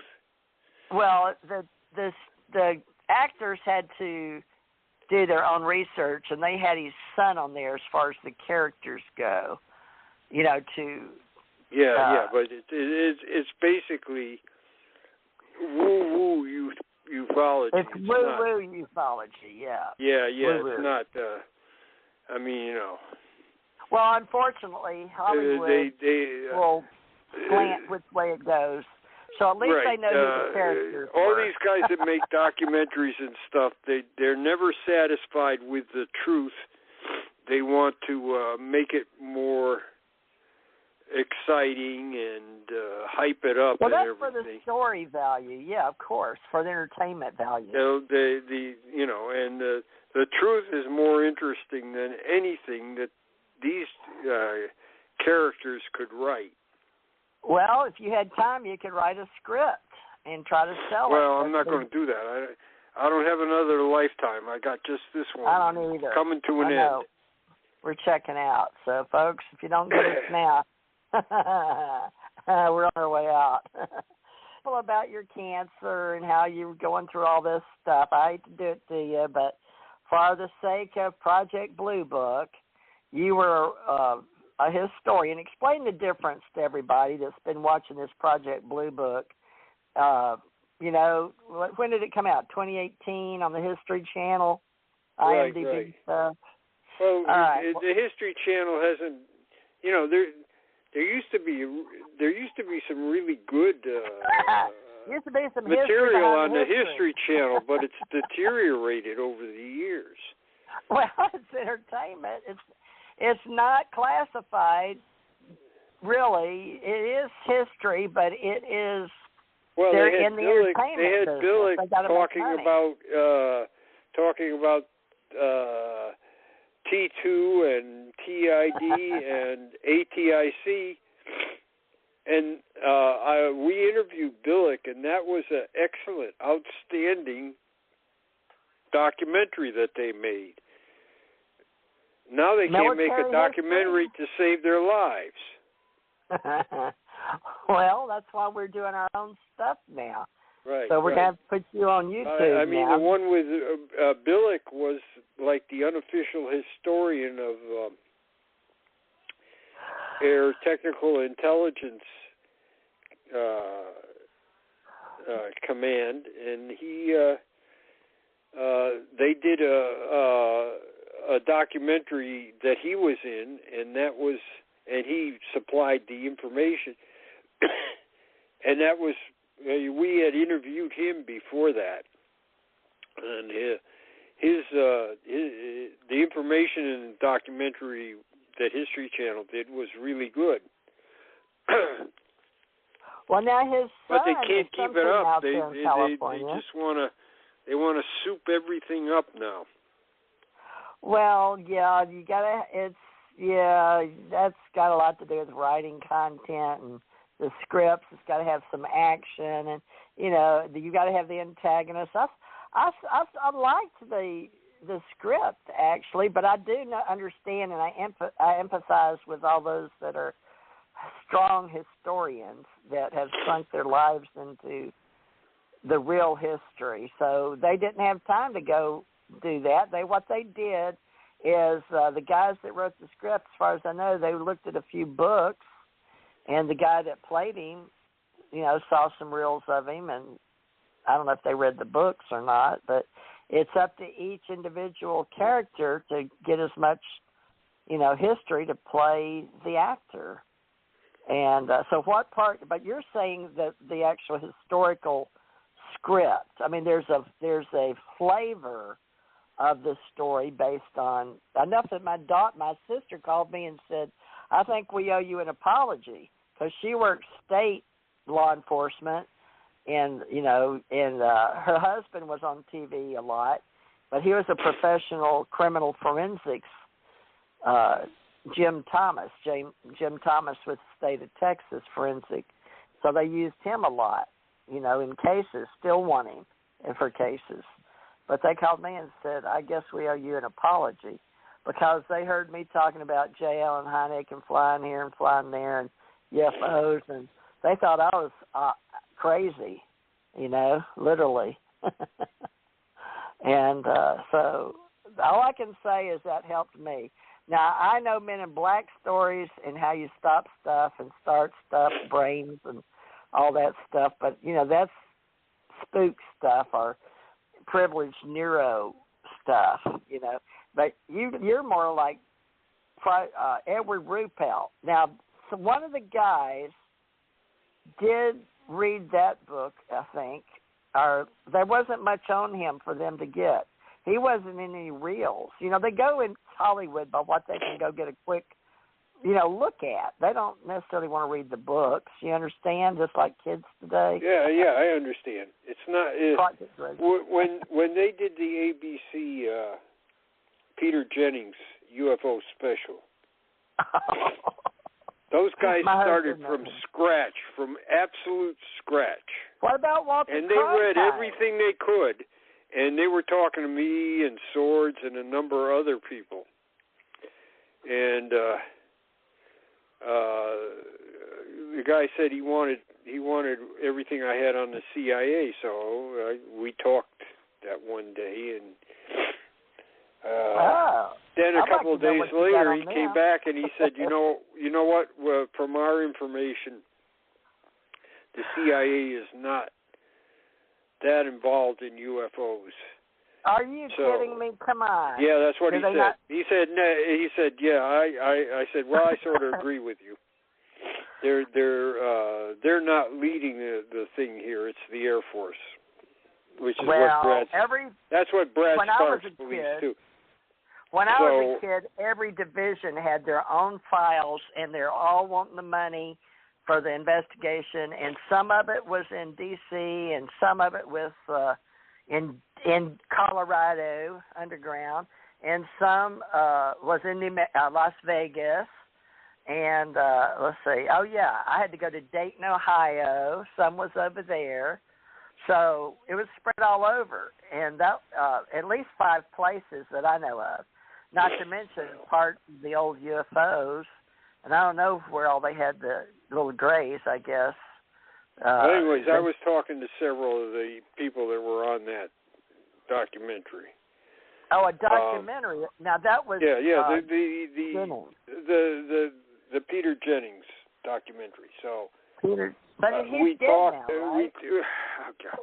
We talked, and okay, so. He says the CIA seems to be like, that's not the place we should put the information here. Ooh. So I said, well, if you don't, I said, I think the Minot case is probably the best case you could work with, but it's very complicated. And I said, you don't have to believe me on anything I've said. And he said, we don't believe you, but we checked everything. We checked everything you said, and it all came out right. That's the reason we're still talking to you and Michael Swords and Barry Greenwood and Tom Tulane. That's the reason we're talking to you still, because everything you said we've been able to check it out. And I said, that's refreshing. I said, that's refreshing because you're actually checking out everything that I said, taking my word for it. said we wouldn't be talking to you if we didn't.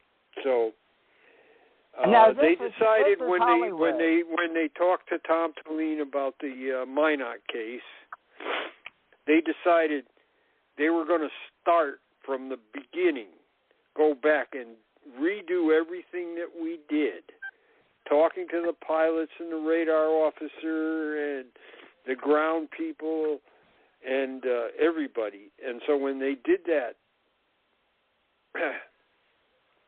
special where they did the Minot thing, it was just as good as what we had investigated. There wasn't anything to make it more exciting, or it was the actual facts. They did it from scratch. They took it all the way back. They didn't trust anything we said. They did it all themselves again. That's real journalism. That is real journalism. Finding a fact. Just get the facts, man. Okay, who, what, when, where, why, how, and how much, and how many sometimes. All right, so Peter Jennings. Now, let me ask you this. This Tom Tulane dude, spell his name you're working with, because I can't find him Googling him right now, so I'm doing something wrong. Tulien. I've asked you that before. So look at Sign Oral History Project. Oh. Google that. We can get to that from your Project 1947 and put your link on our UAP Associates. Oral Tradition and Book Culture. All right. So that's a library, interactive. Man, you almost got it. You know, it's getting so bad that it's so much stuff out there, folks. It's so hard to dig. And interactive oral composition, resources. You got to know what you're looking for to find it. You got to know the questions before you can, and then you got to know how to spell it. Tom Tulane could be Tellin or Telline. And you're talking about Tulen. Is that what you said? Yep. And I don't even see it come up. Is it my Google? I'm Googling it. Tom Tulane, Sign Oral History. Nothing. No, don't. Just use Sign Oral History Project. Oh. Why, they don't like Tom? Is this Sign Oral History Project? All right, so all these bots and algorithms and just hashtags, there used to be keywords. Let's see. Sign Oral History Project. By itself in Google. We went over. I didn't even notice. Hold on, I'm going to try to find it. We're going to have to do this again sometime soon. Well, just remember, folks, they do the best they can when they're writing television. At least it gets you looking, but it's not in-depth historical values. Is all we can say.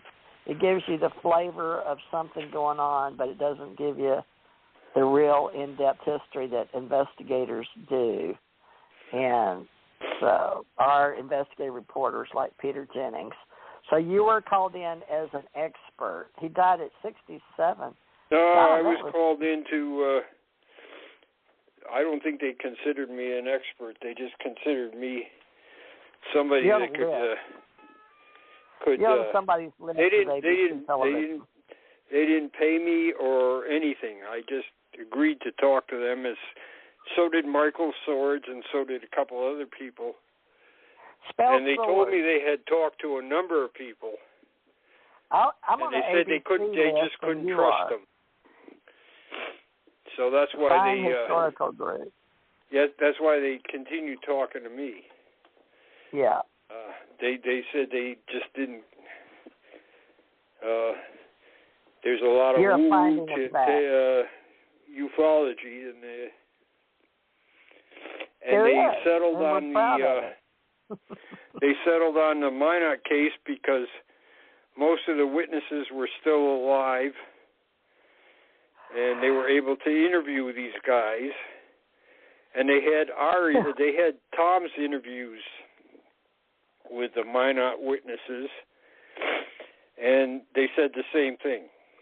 Now, this Sign Historical Group obviously is being hidden pretty well, so I need to get it and punch it up a little bit in today's modern time. These people get buried, folks, and these. So the Sign Historical Group is buried pretty good. Tom, Tullien, 2545 Pillsbury Avenue, South Minneapolis, Minnesota. Now, it says he can be reached at AOL and a 612 number. Jan Aldrich, she can be reached at Project in 860-546-9135. Do you still want this information out there? I don't care. It's fine. It's fine. You know, people call me with leads all the time. Well, but is this your phone number, 860-546-9135? Yeah, that's my home phone. Oh my gosh! All right, well you're as bad as me. All right, well then. Well, I don't care. I've used it for over 40 years now, and you know, it's people call me all the time, you know, and I get leads on that. So that's though I get a lot of spam and stuff. Okay. I like to use that one because it's been available for so long. All right. Well, let me put it back out here again and catch you up on search engine optimization and keywords and all that. So you know, I talked to this one guy when he went into the Air Force, he was an officer, and he was an adjutant. So when I talked to him, I told him, well, I'm enlisted, and I said, and I was assistant adjutant in a unit commanded by a full colonel, and I said, now that's pretty strange and weird, and he said, yes, it is. There's not very many enlisted people that are ever appointed as adjutant. That's kind of dangerous. And I said, I had the trust, and so since he was an adjutant, he knew what I had done too. He gave me his UFO. He was looking to talk to somebody about UFOs, and he gave me his UFO sighting because of that. Well, I've got because you of now. That strange thing that you got an enlisted man that's has an adjutant's title. Well, I got you now, Jan. I got you covered. I've lost my Jan's others and MUFON, but I still got Jan Aldrich. Folks, CUFOS, signed Project 1947, and he even helped us in ACO, Alien Contact Organization, our radios, and we've got a few e-book, oral books, at least history of him on here.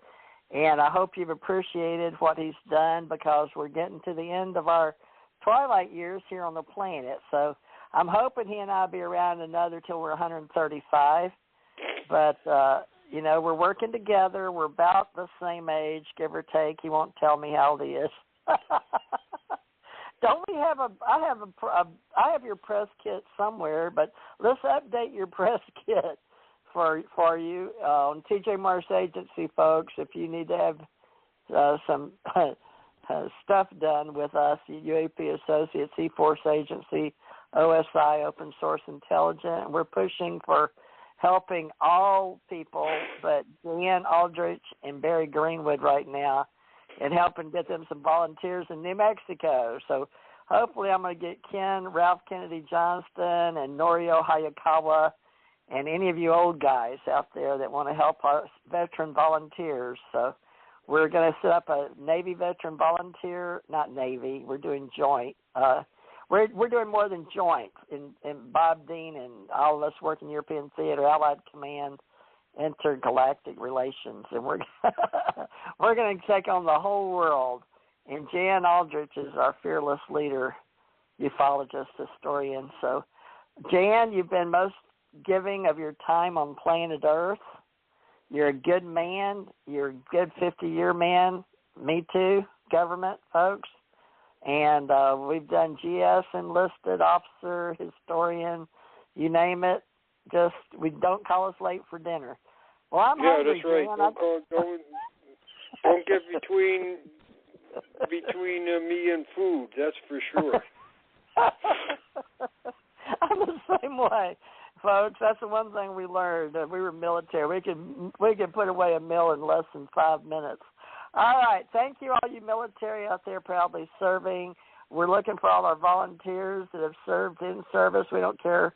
You know, you took an oath of office. We'd like to have you, and we've got things to do. If you got some time to fill, give me a call or Jan a call, and we'll be right here at your UAP.associates and TJ Mars CT Radio. Well, that about does it for this week, and I don't know if you want to do, you think you'll be alive next month? Will you want to do one a week or come back the first week of May, or what do you want to do?